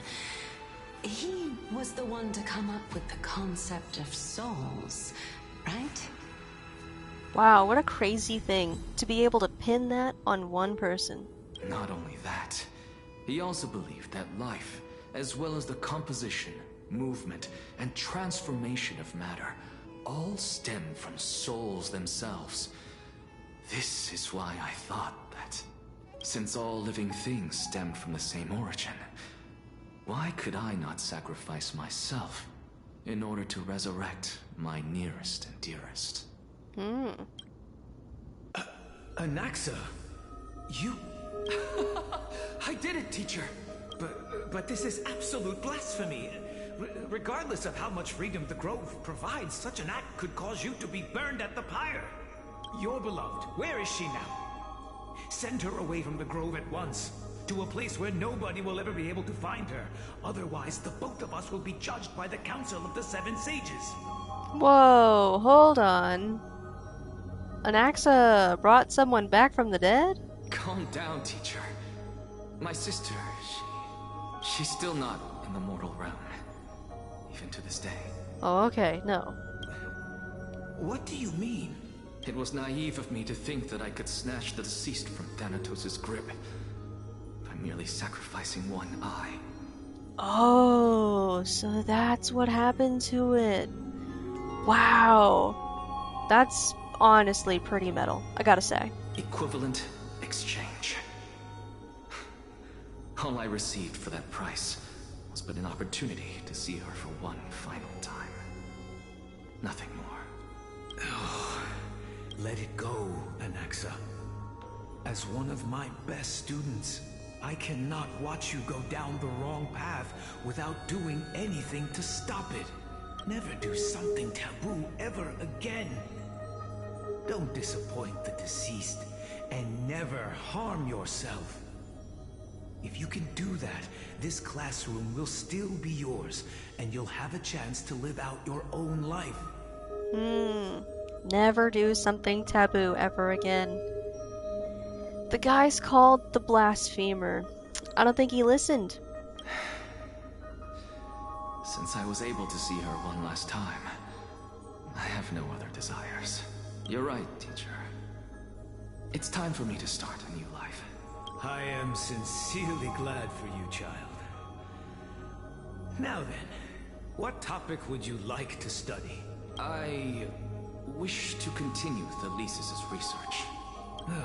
Continue the research into souls, but you know that the Grove has long since understood his philosophy like the back of their hands. Even if you continue digging into this subject, your efforts will likely be futile. No, teacher. After my fleeting glimpse of the deathly fog, I finally understood a single truth. Since ancient days, our understanding of the souls is but the tip of the iceberg. I may have lost an eye, but my view of the world has become clearer than ever. I have grasped the truth with my bare hands. Watch as I turn this farcical world upside down. Uh-oh. Who would have thought such a secret lay concealed beneath that hefty eye patch of yours? However, this story doesn't seem to be connected to your plan. In fact, I'd say that they aren't related at all. The answer lies within the tale. If even you cannot understand it, perhaps you should relinquish the divinity of reason to me. After all, it'd be a waste for you to hold on to it. Wow, Anaxa. Come on now. My story ends here. Now it's time for you to tell me your secret. After all, this is what equivalent exchange means, correct? As expected, you laid a trap for me to step into. Unfortunately, even if I was willing to talk about my past, I may not know more about it than you do. Oh? Are you saying that the renowned Reason Titan is now admitting a lack of wisdom? Your followers are going to be sorely disappointed by this. The way these two bicker. Oh my goodness. Child of humanity, remember this. Being cognizant of one's ignorance is the greatest wisdom of all. Now I understand. No wonder you asked me to answer your random, nonsensical questions. Not only that, you're the only one who can shed light on my query. As the saying goes, onlookers see most clearly. Is that so? Lord Anaxa. I saw you muttering to yourself and was wondering whether you were caught in a delirium of reflective thought. I'm sorry to interrupt you, but time is of the essence. I have a message from Lord Lygus. Lady Kindness has met up with the Council of Elders and is awaiting your arrival, so please depart forthwith. It's finally time. Carefully. The one who created the world, and the one who bears the world. If you truly have not met your end, how will you answer the challenges of those who defy you? I didn't expect you to agree to Lady Kindness's invitation. What a wonderful turn of events. To tell you the truth, there are many people who hold grudges against... Isn't that the Dromas draped in finery? Avoid his gaze. I don't acquaint myself with blasphemers. Don't worry. He's too full of pride to pay us any attention. Your nickname is Dromas as well? You must really like those creatures.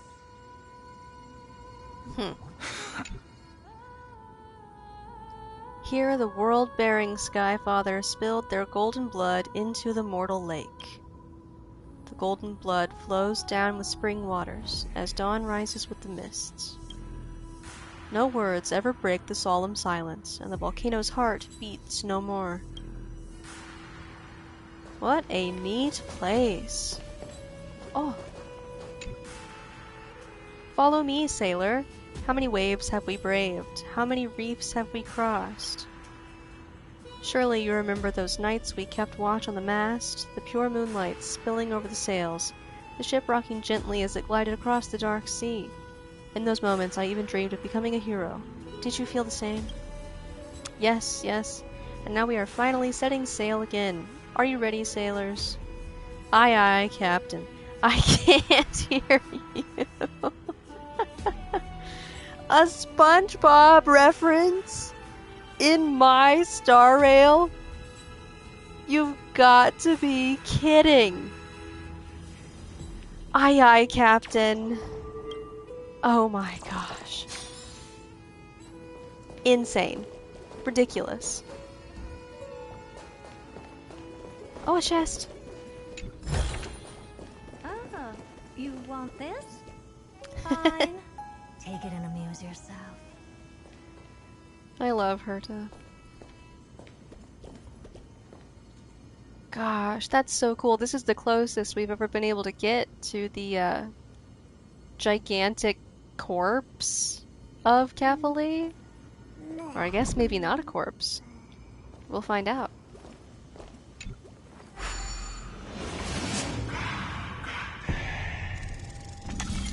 So this is one of the ways that you travel in Amphorius, and the first time that you go to, you have to adjust the image so that it becomes like a real image, and then you travel through. Empedocles? I hear that his views run counter to the Venerationists. This is what being a scholar is about. A collision of ideas only occurs when there are differences in beliefs, and it is such collisions that lead to progress. Yet, in my view, there are only right and wrong perspectives, neither of which can coexist with the other. Lord Lygus and Lady Kindness are just ahead. I'll take my leave for now. Okay, thanks.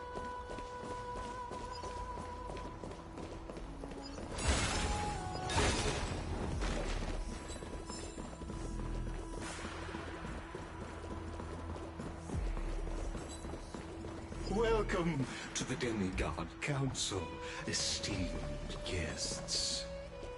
Thanks.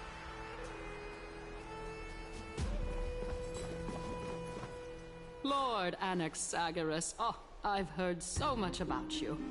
Head of the Nusporists of the Grove of Epiphany, notorious blasphemer, a Chrysos heir who bears Circe's core flame, a survivor of the Grove Calamity. Gosh, that's an awful lot of titles. Did I miss anything? Well, if so, please be so kind as to enlighten me. Since Lady Kindness is already well acquainted with me, I won't waste any effort introducing myself again. But then again, perhaps the customs are different here. Back in my hometown, there is a form of etiquette known as honoring guests. The host will welcome their guest with warm hospitality by treating them to fine wine and a cozy bed.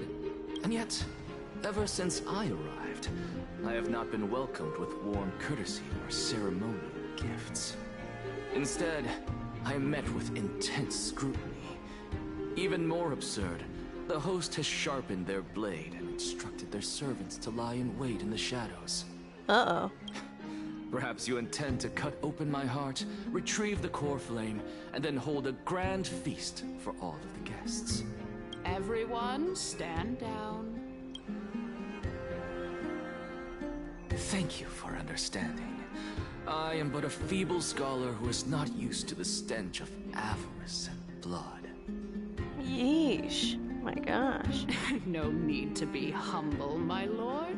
From my perspective, your courage and gumption are worthy of the reputation of the Seven Sages. Your bravery is more than adequate to accomplish our perilous endeavor. So, you wish to start a war? Well, since the Chrysos heirs are calling for war, we will respond in kind. Conflict is inevitable. Since Aglaya endeavors to suppress the virtuous commoners with blood of gold, we will not hesitate to display the rights and mettle the citizens of Akima are so entitled to. Oh my gosh, what? As to your question of whether peace is still a viable option, well, to that I can only say this. Everything hinges on the next citizens' assembly and whether they have a sudden epiphany amid the clamor of the masses. I don't think Aglaya wants war. I think that this lady is fibbing. And since you, as a Chrysos heir, accepted our invitation, you have indeed given us a glimmer of hope. What brazen arrogance. What you're saying right now is worlds apart from what you were saying before you retired your cleaners. I don't deny it. After all, they're responsible for cleaning up any threats, and just a moment ago, you were on the side of the Chrysos heirs. But was he? But now that you're an ally of ours, we can continue talking somewhere else. As you know, these walls have ears. I was fortunate enough to have the opportunity to discuss a treatise about the Venerationists with your teacher, Empedocles. Yet, it seems you subscribe to the Nusporists instead, Lord Anaxa. I've heard that this school of thought is one with many detractors.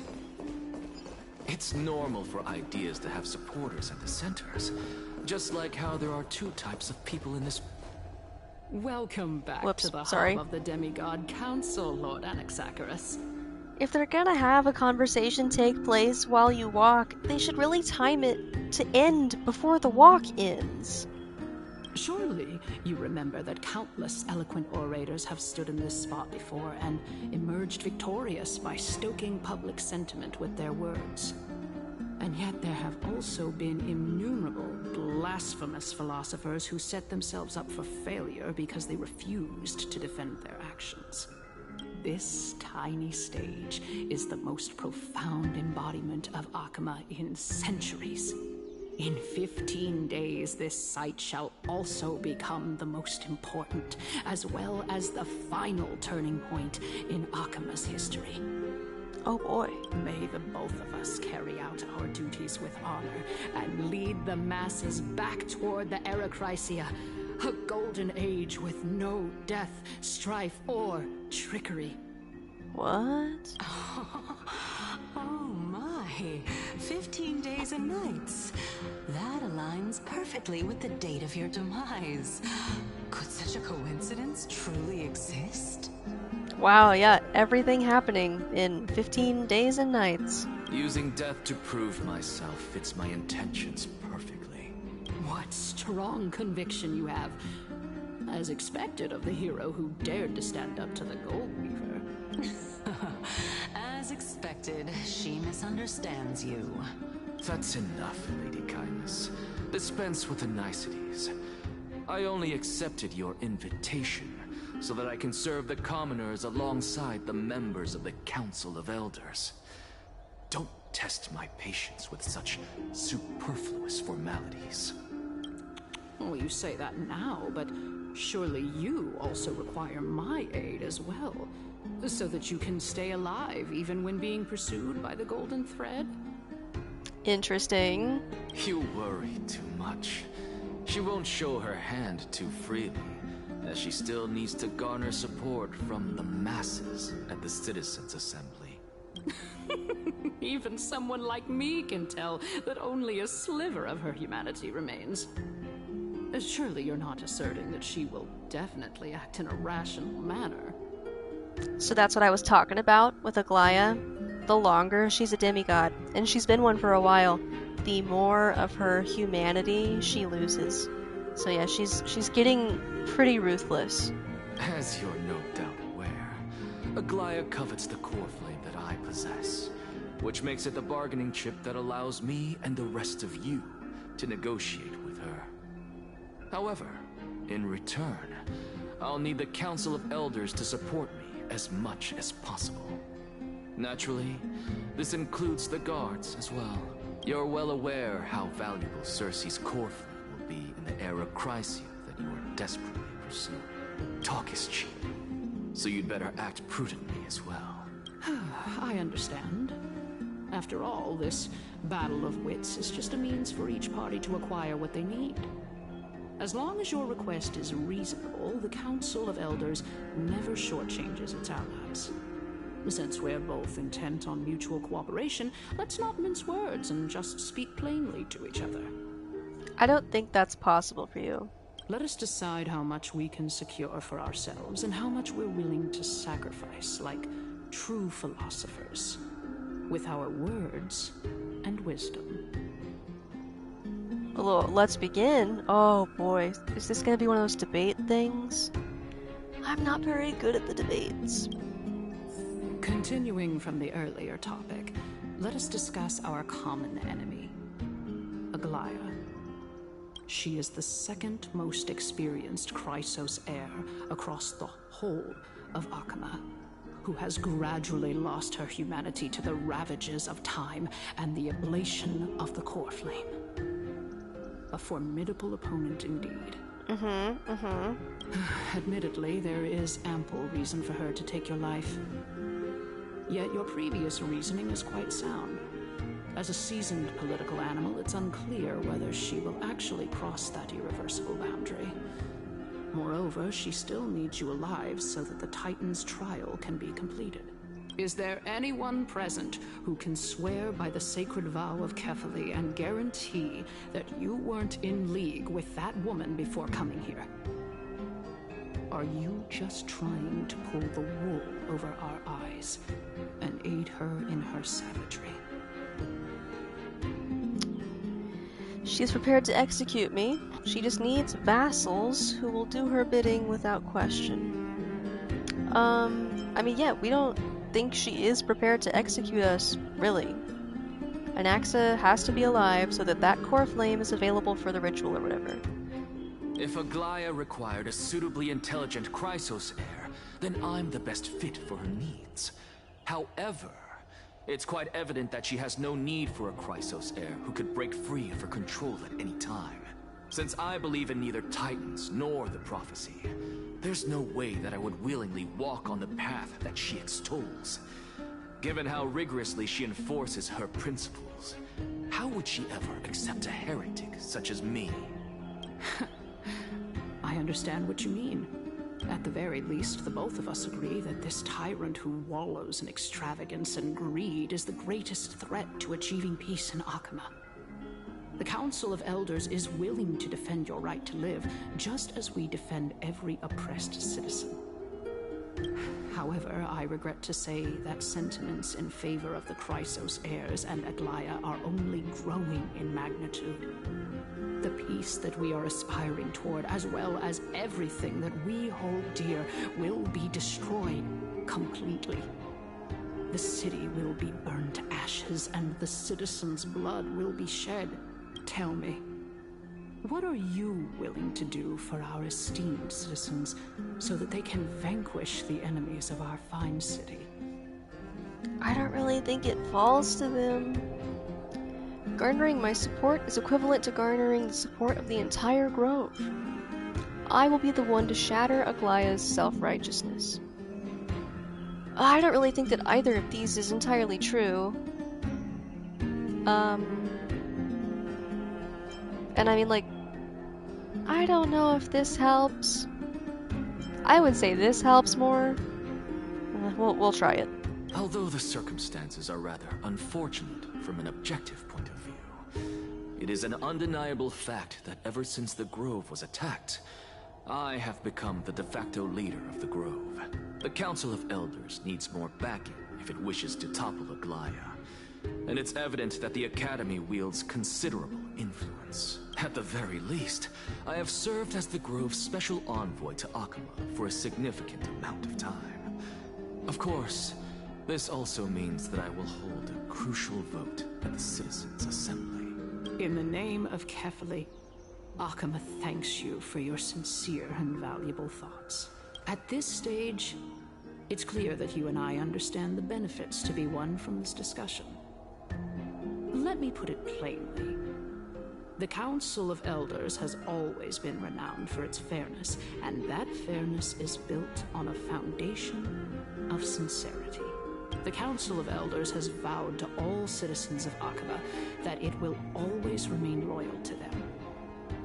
As for you, my lord, how will you guarantee that you will be able to live up to such earnestness and will not betray Akama's indomitable citizens when the opportunity presents itself? Just as you now betray Aglaya when it suits you. Now, this one, I mean, Anaxa was talking about this with Lygus, or maybe it was with Cersei's, that it's not a betrayal because Aglaya never had his loyalty. So, I like this response here. My loyalty is unquestionable. It's just that Aglaya never had it. Surely you jest. My loyalty does not need to be proved. proven. The fact that the Council of Elders is asking for proof of my loyalty is itself akin to a form of betrayal. I am incredibly honored to have witnessed the both of you bury the hatchet in a civilized manner. However, I am afraid that I must interrupt for a brief moment. As the Theoros, I have observed the following. Lady Aglaya, the Goldweaver, is currently on her way to Dawncloud. Oh boy. What is Aglaya going to do here? Oh. Well, I do believe that we might have a slight overabundance of guests today. Feeling dissatisfied, Lady Kindness? Despite the Council of Elders' lofty residence on Dawncloud, it must still tolerate the whims of the Chrysos heirs. So you were holding back just now. Seems like you are better at playing this game than I. In any case, I'm glad that she's arriving here. Uh-oh. So tell me, Anaxagoras, now that you're an ally of mine, if Aglaya were to demand that I hand you over, what should I do? You can do as she says. Tell her that the Council of Elders merely wished to chat with me and had no intention of offending her. However, by doing so, the authority of the Council of Elders will be as thin as papyrus that has been soaked in blood. Not only can it be destroyed at the slightest touch, but the Council will also lose possession of a valuable core flame. Specifically blood, because Anaxa is the biggest edgelord. The most dramatic person we know. No, more like 2 core flames. After all, at the next Citizens' Assembly, that young lady who is synonymous with death will also be standing on our side. What? Oh? How can you be sure of that? Is that of importance to you? All you need to know is that I have a plan. In my opinion, you should be more worried about the impending threat. What does that mean? Castorus is definitely loyal to Aglaya.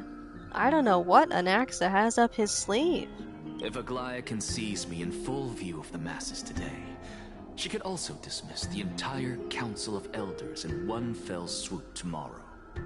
If that happens, the discussion that we've just had will turn into an utter joke instead. Is this the outcome that you wish to see, Lady Kindness? Fine. I will handle this matter appropriately. But you do best to remember this. Fool the people and karma will be on your tail. I'll overlook it this time, but don't count on there being a next time. Unless, of course, you crave cruel punishment and consider suffering the perfect state to ponder the true nature of souls. Oh my gosh. Well, what do you know? That happens to be one of my rare talents. We shall see then. I've got to say that you've managed to really impress me again. But shouldn't you be going after more? Dying to know what I'm after. Haha, dying. I mean, I'm the reason Titan after all. It is in me to ask and seek answers. Easy there. You'll learn the answers soon enough. I didn't bring it up with her purely because she doesn't have the means to give me what I truly want. It's as they say, onlookers see most clearly. They're letting Lygus stand right there? Doesn't he have, like, the ability to listen just like Aglaya does?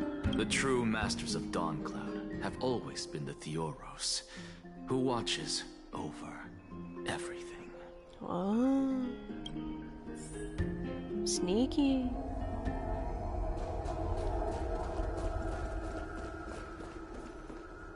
An expected visitor. Welcome once again. You know, you could actually skip all the pointless debate and come straight to me to seek an audience with Kefali. Well, that sounds like a good plan. I have no reason to refuse you, do I? Do you? You may not, but Kindness has. Whoever gets hold of Kefali's core flame will get to rule over Akuma. She's wary of me, so naturally I had to gain her trust. I would say that debate was not at all pointless. Very true. In my view, this individual has gone to great lengths to get close to Kefali. He might very well be plotting something nefarious against the Titan. Are you still willing to let him pass, knowing this? Yes, very much so. All living creations are always free to visit Kefali's transcendent vessel. This comes with being the World-Bearer. Ooh, neat. How convenient it is to be able to hear what they say. It is truly my honor to speak to a venerated Titan in person. Please, go ahead. Let me join you both on this journey. A bygone myth tells of an occasion where Kefali once answered their followers' questions on the peak of the Holy Mountain. Their followers have since believed that scaling this Titan cliff is one way of being with a god. I don't know if he had to say it like it's that. Not every day that you get to climb a mountain with Circes. You should sing me a hymn of praise. Titan hymns are beyond me.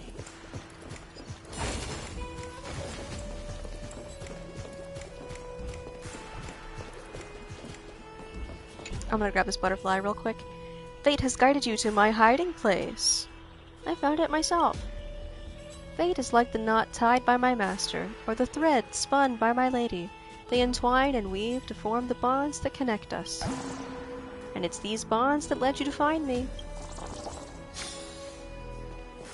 Maybe so.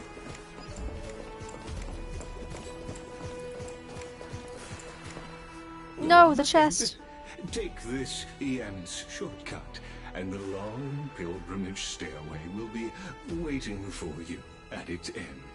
I have to admit, I never expected you to not ask me anything.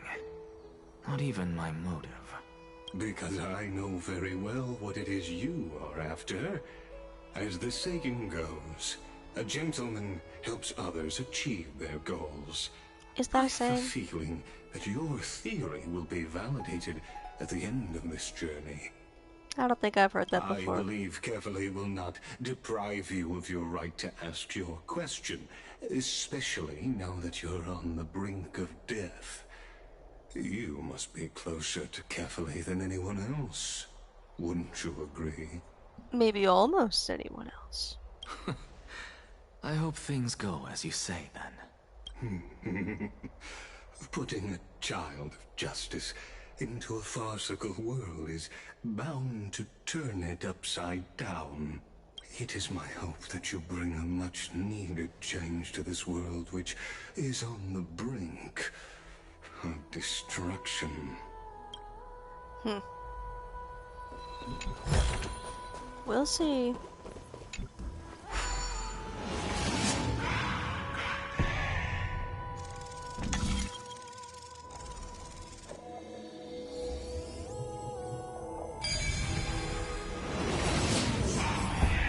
Honestly, this is my first time going up to Dawn Cloud's peak. Cool. What a splendid view. Isn't it about time you recognize the magnificence of us Titans? Well, I don't see how this place is different from those temples in the city. All they have are magnificent facades.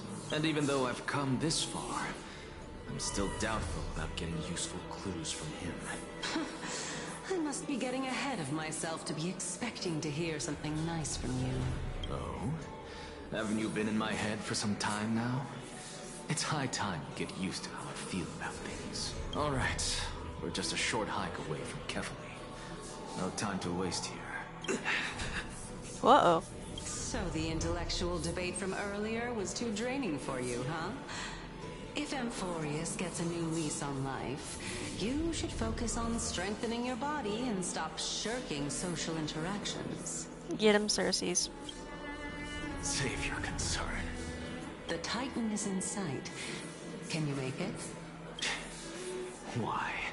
Are you going to carry me up if I were to fall now? I know how far I can go, so just hold your tongue and come along. Fine then. I guess I won't say any more. I'll just wait till your soul dissipates completely to gain control over your body. Jeez. Okay. Wait. Is that Cersei's? What? Hey, look at that. Huh? What should I be looking at? Am I hallucinating?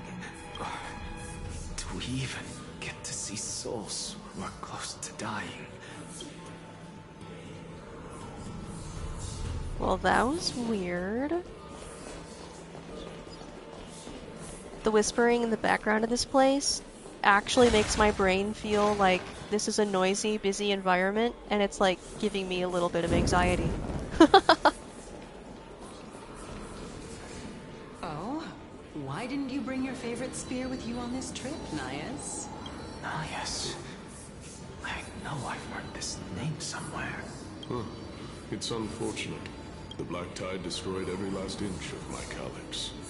How could that be? Even a creation of Georios, from their prized ores and molten fire, couldn't escape the fate of destruction? Hey, Cersei's. Do you know a certain Nias? Nias? No, not that I remember. How did you even think up such a strange name? Weird. I just saw him. Nias. A warrior-like figure who was just chatting with you here. No, I have no such memory. Could you be hallucinating? What is going on here? Did Cersei's lose, like, a part of herself?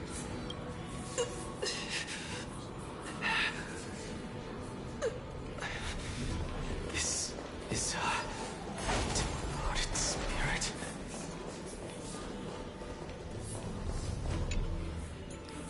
Halt, traveler from afar. 100 challengers have already failed my trial. Will you be the 101st?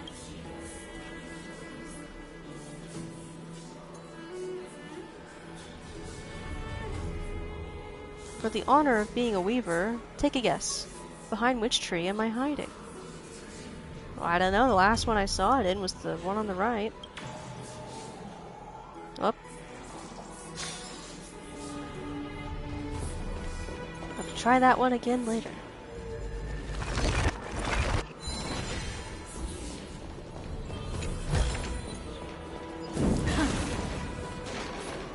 I love how these braziers burst into flame when we approach.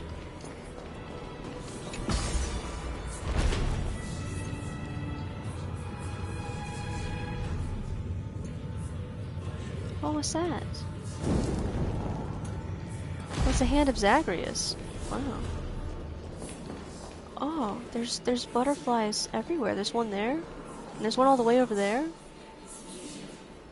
Huh. You two again. Enough about me. Did Kaos ever reply to you? Well, regrettably. Seems like the price of becoming a demigod is a lot heftier than we thought. Kaos. Demigod. I've never heard of this person. Which Titan's authority did he inherit? Look on the bright side, Nias. Since we've come all this way, I doubt he'd snub his old friends. Hi, Copper. What are you doing? Let's just hope we mean as much as the world to him. Hey! Are you seeing that same Hi, hallucination? hold on. Yes, good boy. Well, this is very interesting. I wonder if Kefali had already passed on their core flame?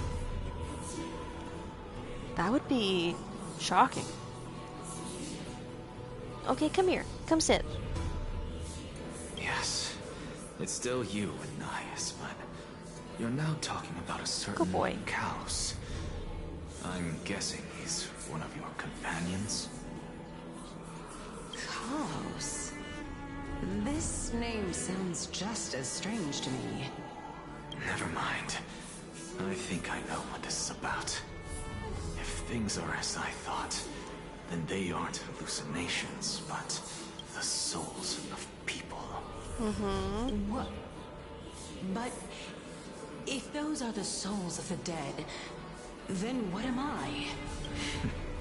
Beats me. For all I know, you're just an illusion I conjured up in my dying moments. Let's just keep going. As long as I take in more sights and hear more stories. Know your limits. Wander too far among the dead, and even I might not be able to save you. Very interesting. Fine. If this is indeed as I thought, then this will be very amusing. Just a moment, Anaxa, while I become this mechanical hand and go gather stuff.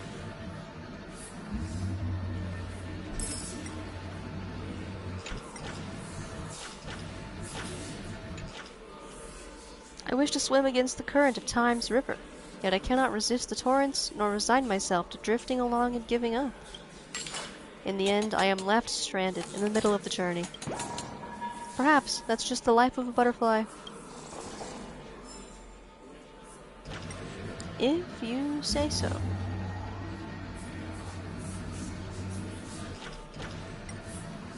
A coin.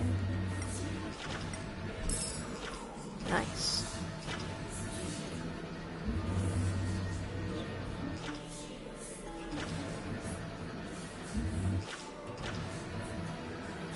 Okay, we saw 2 other butterflies. There's this one over here. And a coin, that's nice. Tweet, you found me. Something about that mural feels off. The many-eyed blind figure seems to be missing a few feathers. Why could that be? Is it a revelation granted by my master, or a connection beyond time and space? Wow. Profound, butterfly. I have no idea. A coin! Hiding! All the way down here.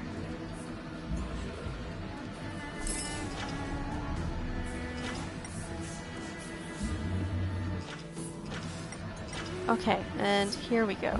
Here's the other one I saw. Nothing is impossible if you keep trying. One day, I'll climb to the top of the cliff and stand shoulder to shoulder with the Sunbearer. Wait, how can you fly? That's unfair. Oh, I can fly too. Never mind then.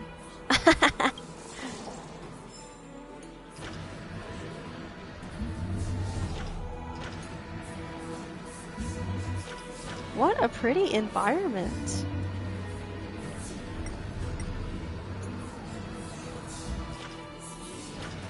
Very cool. They actually made all of this that you can fly the hand around in. How high up can we go?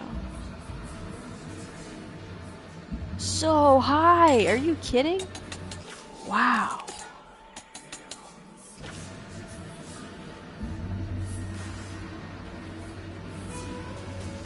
I didn't expect to be able to go all the way up here. Oh, but we can't go over there. Is there anything at the top of this? No, doesn't look like it. Okay.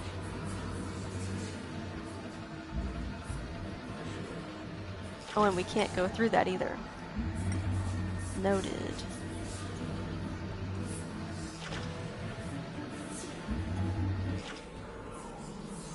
Okay. We'll disengage for now.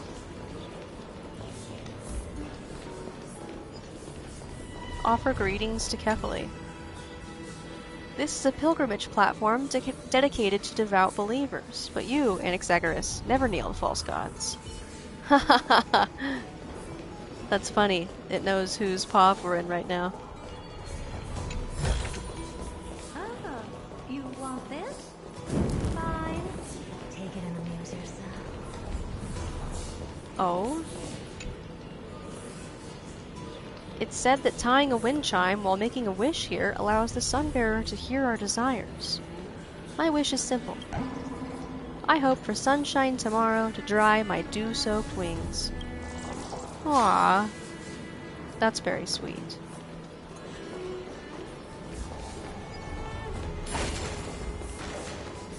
So...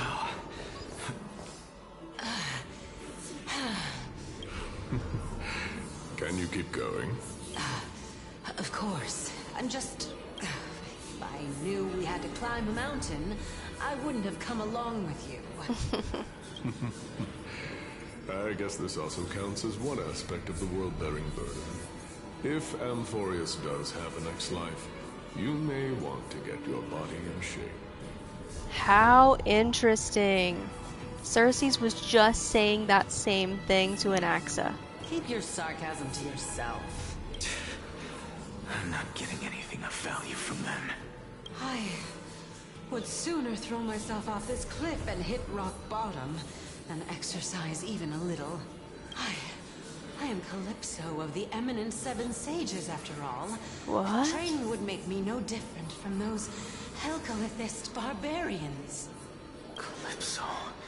She's one of the Seven Sages. A member of the Grove? No, she can't be. I would know her name if she really were one of the Seven Sages. Hey, Cersei's. Does the name Calypso ring a bell? Cersei's? Uh-oh, where'd she go? Gone. Doesn't matter. I can do this myself. Looks like I'm nearly there now. The land of the dead. Oh, beautiful old world. Where are you now? Oh, legendary era Chrysia, return to the mortal realm. Splendid gods once walked the paths we walk. Alas, all that's left of that warmth is a hazy mirage. Why are you chanting that too?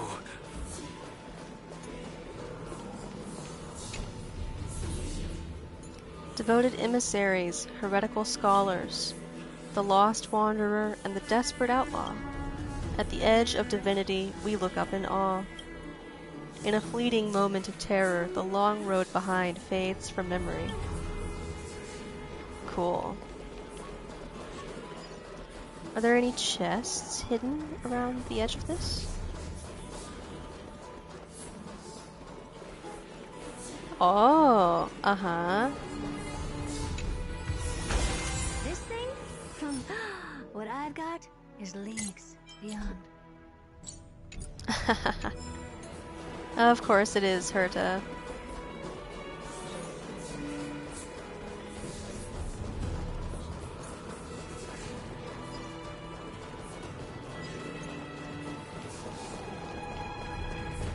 All right.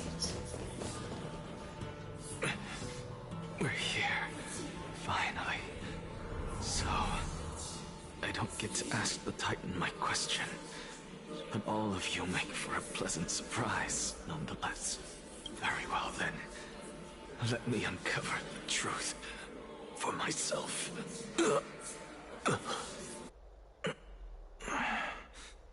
Did I still fail to make it in time? Huh? So, I'm back here again. This is... I can hear it. I hear it from the depths of the tides, behind the closed doors of the void world. A voice ready to tell me something. This time, The voice is a lot clearer than before. Since we've come this far, let's just wait. What a cool way to represent them. I love this, like, sketch form. Lord Nias and Miss Calypso, are you both here to visit Chaos too? Who is this? Like a young Casterus? Yes, and we've been waiting for quite some time now. Regrettably, he hasn't answered us. The worst case scenario is that he's already been overwhelmed and crushed by the world-bearing burden. You're overthinking, Lord Nias. I can still sense Chaos' soul in the area. And besides, we both know Chaos' nature. A deliverer like him wouldn't fall so readily, much less give up on all that he holds dear. Isn't that so? Yes, I have faith in him. That reminds me. Why are you making this trip alone, Polixia? Oh, my sister needs more time to make sure the flowers are fine. Polixia? Huh. Such a pity.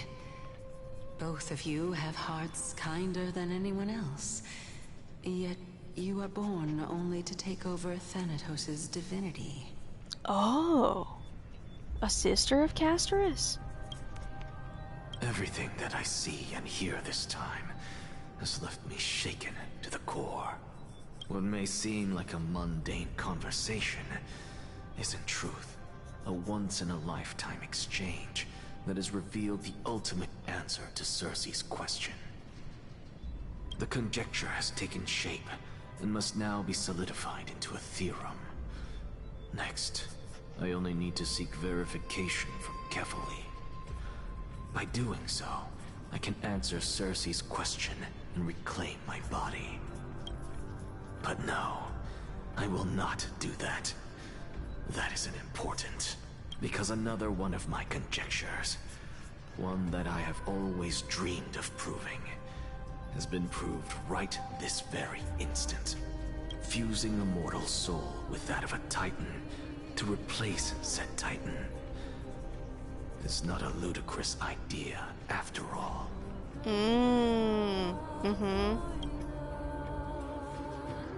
Switching to Dan Heng's POV. What are you thinking about? Just amazed at how this towering tree is Cersei's divine body. It's a majestic sight. Is that so? You don't look the slightest bit amazed, though. Plus, you seem to be strangely familiar with the city around the Great Tree. Merely something from the past that I won't go into. Events of the past, huh? I was also a child when I looked up at Cersei's. Their leaves and branches reflected the sparkling stars. And their trunk was like a pillar that supported the sky and ground. I stood at this very spot back then, imagining the day when I could climb to the top of this tree. Because I would be the closest I can be to the sky at that spot. You're a sky priest, yet you study at a place that is home to the Reason Titan. That's rather counterintuitive. Don't read too much into it. I mean, can mortals even hope to reach Aquila's realm? They're a strict and draconian god. Nothing like Cersei's. Reason is willing to share what is theirs with others, but Sky only expects people to revere them. You get what I'm saying, right, Denny? After all, the Titan that imprisoned you and Grey here in Amphorius is none other than Aquila themselves. Yes, I didn't count on provoking the ire of a local god. But there will always be people who dream of soaring towards the sky. The Grove has a wealth of research on Aquila, and that is exactly what we are here for. It's just... I never thought Grey would meet with something like that before we set off. As a physician, I should have been there by his side. By his side? By his side. So Grey is the awful nickname that they've given the Trailblazer? And I'm not playing a male trailblazer. I'm playing a female trailblazer. You can see the text here is by her side. But that's not what is voice acted. How frustrating. Bad luck tends to come in streaks, so don't beat yourself up over it. Besides, Aglaya needs you here to uncover the truth behind what happened to the Grove. Let's just make the most out of this trip and keep a lookout for any documents related to the Death Titan. They could be useful to Eowyn. Yeah, there's no rest for the weary, huh? In any case, what we're looking for could be anywhere in this enormous grove. Let's split up to cover more ground. Danny, with your skills, I'm sure those monsters born of the Black Tide will pose no threat to you anyway. What about you? Will you be alright on your own? Have you forgotten that you're talking to the chief physician of the Twilight Courtyard? Have more faith in me. I'll be just fine. When the monsters beat me up, I'll know how to fix it. The silence in here is near deafening. With the vast amount of knowledge it holds, this academy is akin to a labyrinth of information. Even the cleverest of scholars would easily lose their way in here. I should gather my thoughts before heading in. How to leave Amphorius. In the myths, what do they say? Aquila? The Titan who reigns over the domain of the skies is a colossal bird that overlooks the world beneath them with 100 eyes. As long as they continue to soar above the clouds, the people of Amphorius will remain trapped on the ground. Hyacinth's forebears were priests who worshipped Aquila. Nobody is more familiar with the taboos of the Sky Titan than her. Seeing how Aglaya has sent her here as a guide, it's possible that she plans to have Hyacinth take on a trial in the future. Amphorius Titans mythology. In Amphorius, Titans are a common topic of discussion. People create myths that, in turn, conceive Titans. It's a tricky task to keep an objective view when among the people of Amphorius. Is there a way to step out of the situation and look at it from a different perspective? Titans and Eons. Titans and Eons are two distinct classes of beings. Titans can communicate with us humans, and it is not impossible for us to overpower them. Upon their demise, we can even take over their divinity. In this regard, Titans can be said to be a lot more similar to humans than Eons are. The Chrysos and demigods. Chrysos are humans who possess heroic qualities, with most of them demonstrating extraordinary combat prowess and strength. Upon clearing a core flame trial, a Chrysos can even ascend to a demigod and inherit a Titan's divinity. Wait, something about that feels off. Is this a selection process of some sort? What are you suggesting, Don Hung? What does that mean? The Flame Chase Journey and the Prophecy. Guided by the Prophecy, the heroes are on a quest to reclaim core flames and usher in the Era Nova. Their efforts have seen gratifying results to date. As I expected, the Prophecy is the hardest to make any sense of. But with barely any information to go on, no matter how much I ruminate on it, it won't yield any results. I should leave this for another time. Think of something else. I should probably turn my attention to something else. Eowyn's plight. Nobody could have ever imagined that Eowyn's life would be forfeited the moment we landed on Amphorius. I should have done more to keep her safe, but it's not too late. We still have a fighting chance. The unique rules that govern life and death on Amphorius might just work in our favor and save her. The Grove is a veritable library of knowledge. Maybe they'll have records on a similar case? Please let there be one. Aw, Don Hung. Enough musing for now, it's time to move. The clock is ticking. I should search for clues as I move.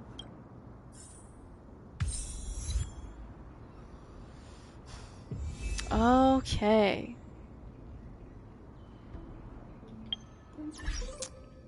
But instead of getting into the next chapter, I think I'm going to spend some more...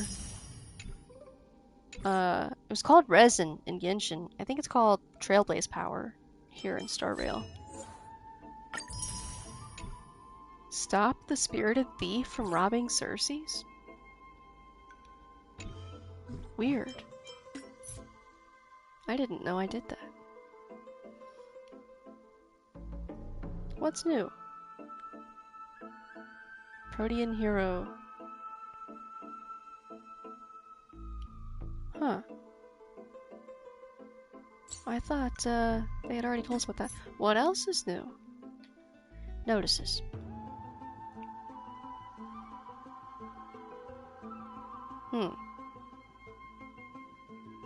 Game's progress becomes abnormal when tapping Albert under certain circumstances. Okay. Good to know. So what do we got here? Okay, the 2 events. Right.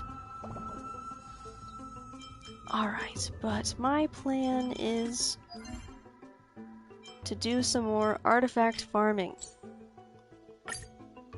I've got to get my Castorus geared up. Challenge.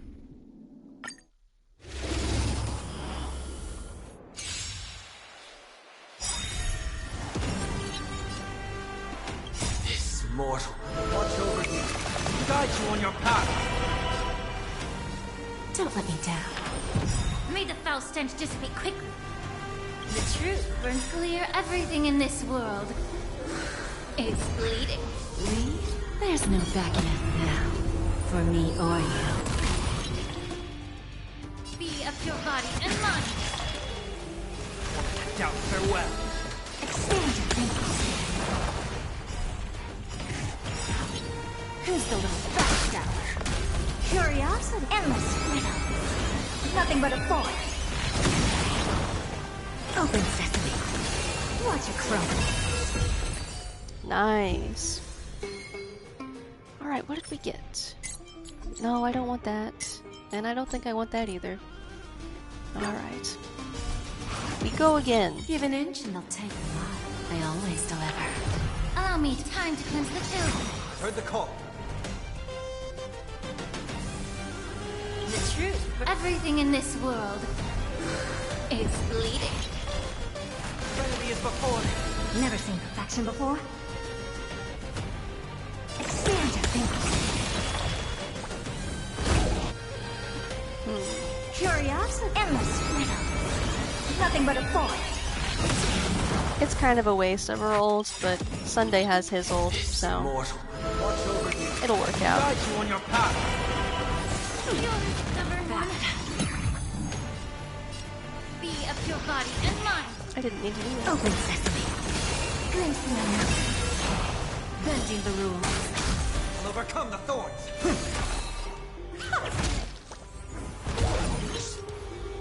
Yeah. Expand your thinking. There we go. Speed. Okay. Not the worst. Lose some, win some. Don't let me down. May the foul curiosity quick. Endless riddle. Nothing but a thought.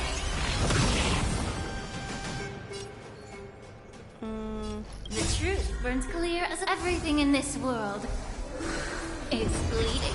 I actually shouldn't have done that. Let's do this.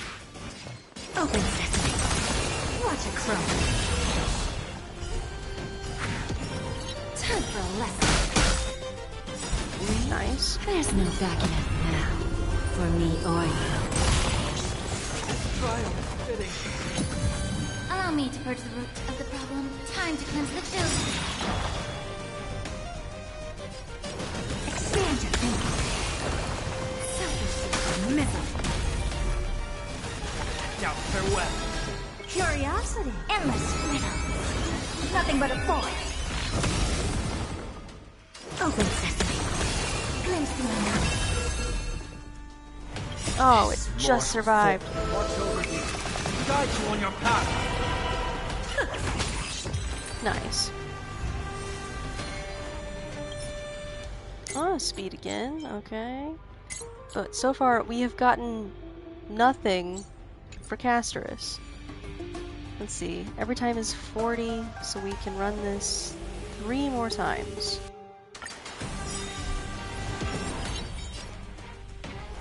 I always deliver. The truth burns everything in this world is bleeding. Be of your body and mind. Serenity is before me. I don't have time. Expand your thinking. Curiosity. Endless freedom. Nothing but a thought.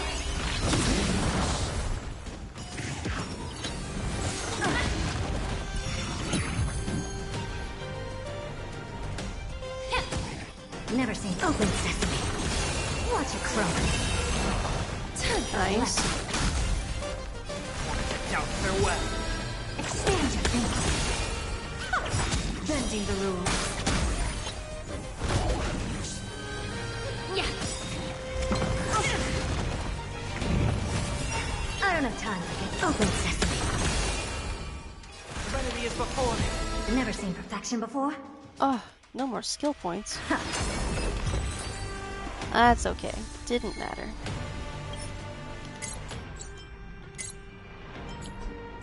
Wow, I mean, this is pretty good stuff if I were gearing a character who used this armor set.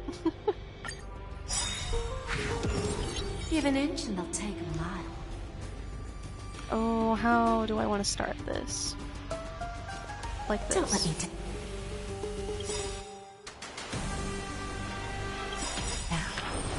Curiosity. Endless freedom. Nothing but a thought. This mortal. Watch over you. Guide you on your path. We have a deal. There's no backing out now. For me or you.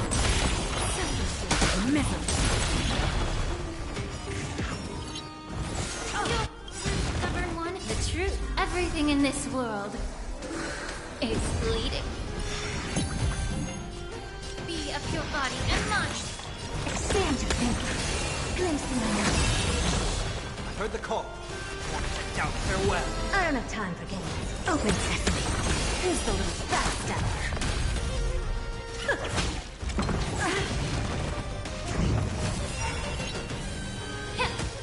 Never seen perfection. Expand your thinking.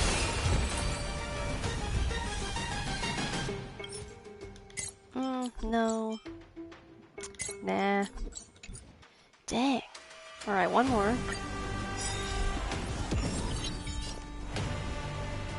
I always deliver. Let's do Curiosity. this and this. Endless freedom. Nothing but a thought. There's no backing out now. For me or you.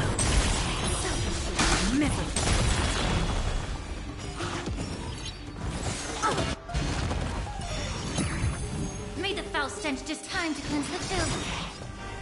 Open sesame. Watch it crumble. I'll overcome the thorns. Serenity is before me. I don't have time for games. Expand your thinking. Who's the little backstabber? Curiosity. Endless freedom. Nothing but a thought. This mortal. Watch over you. Guide you on your path. Never seen perfection before? Open sesame. Glimpse the unknown. Nice. Ooh, 3. But I don't want that. Oh, that's okay. Attack with crit damage. Oh. This is the set that I want to farm for Casterus. But she needs crit damage mostly, and maybe some crit rate would be nice to have on it. So this is just garbage. Oh, that's a shame.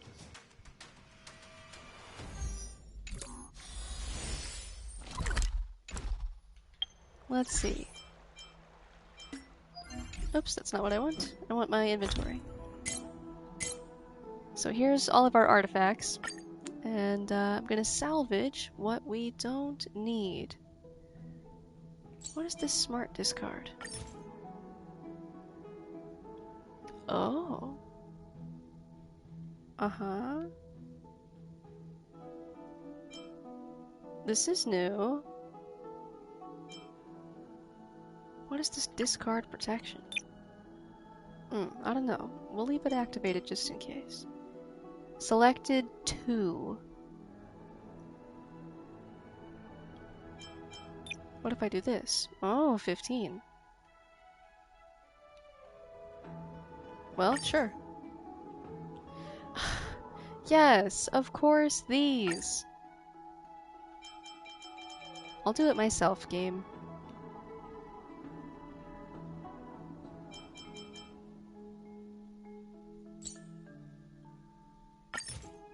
Yeah. Okay. Oh, and all of these, please. Okay. Let's see what we get on this. See if it's worth keeping. So we'll enhance it to level 3, see what our 4th stat will be.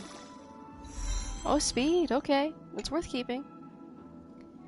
Crit rate, speed, and attack. That's not bad. Same for this one, try it out. Break effect? Nah. I want it to have crit value on it. Like this, crit damage main stat. I want it to have crit rate substat. See if we get lucky. And we did! Very nice. Speed, alright. We're gonna want crit value on this. Whether it's rate or damage.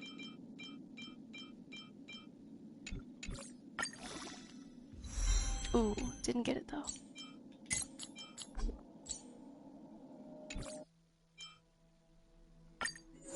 Crit damage. See if we get crit rate. Nope, not this time. And attack with crit damage, so we are looking for crit rate or speed on this one. Nope. Okay. So that's all of our new relics.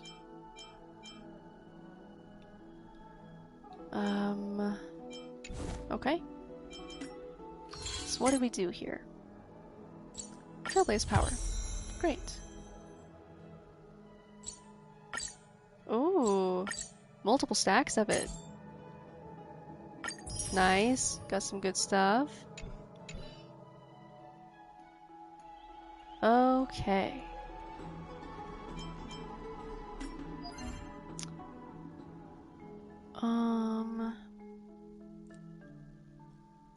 Yeah, okay. I think that's gonna be where we go ahead and call it for tonight. I've spent my Trailblaze power. We got through 2 chapters of the new story, so we're making some good progress. I don't know if tomorrow night's stream will be more of this, or if we'll be back to Monster Hunter. We'll just see how things go. But I'm gonna wrap it up for tonight. So thank you all so much for hanging out with me. First solo stream, so I appreciate the support. And yeah, I will see you all tomorrow. Thank you everybody, and good night.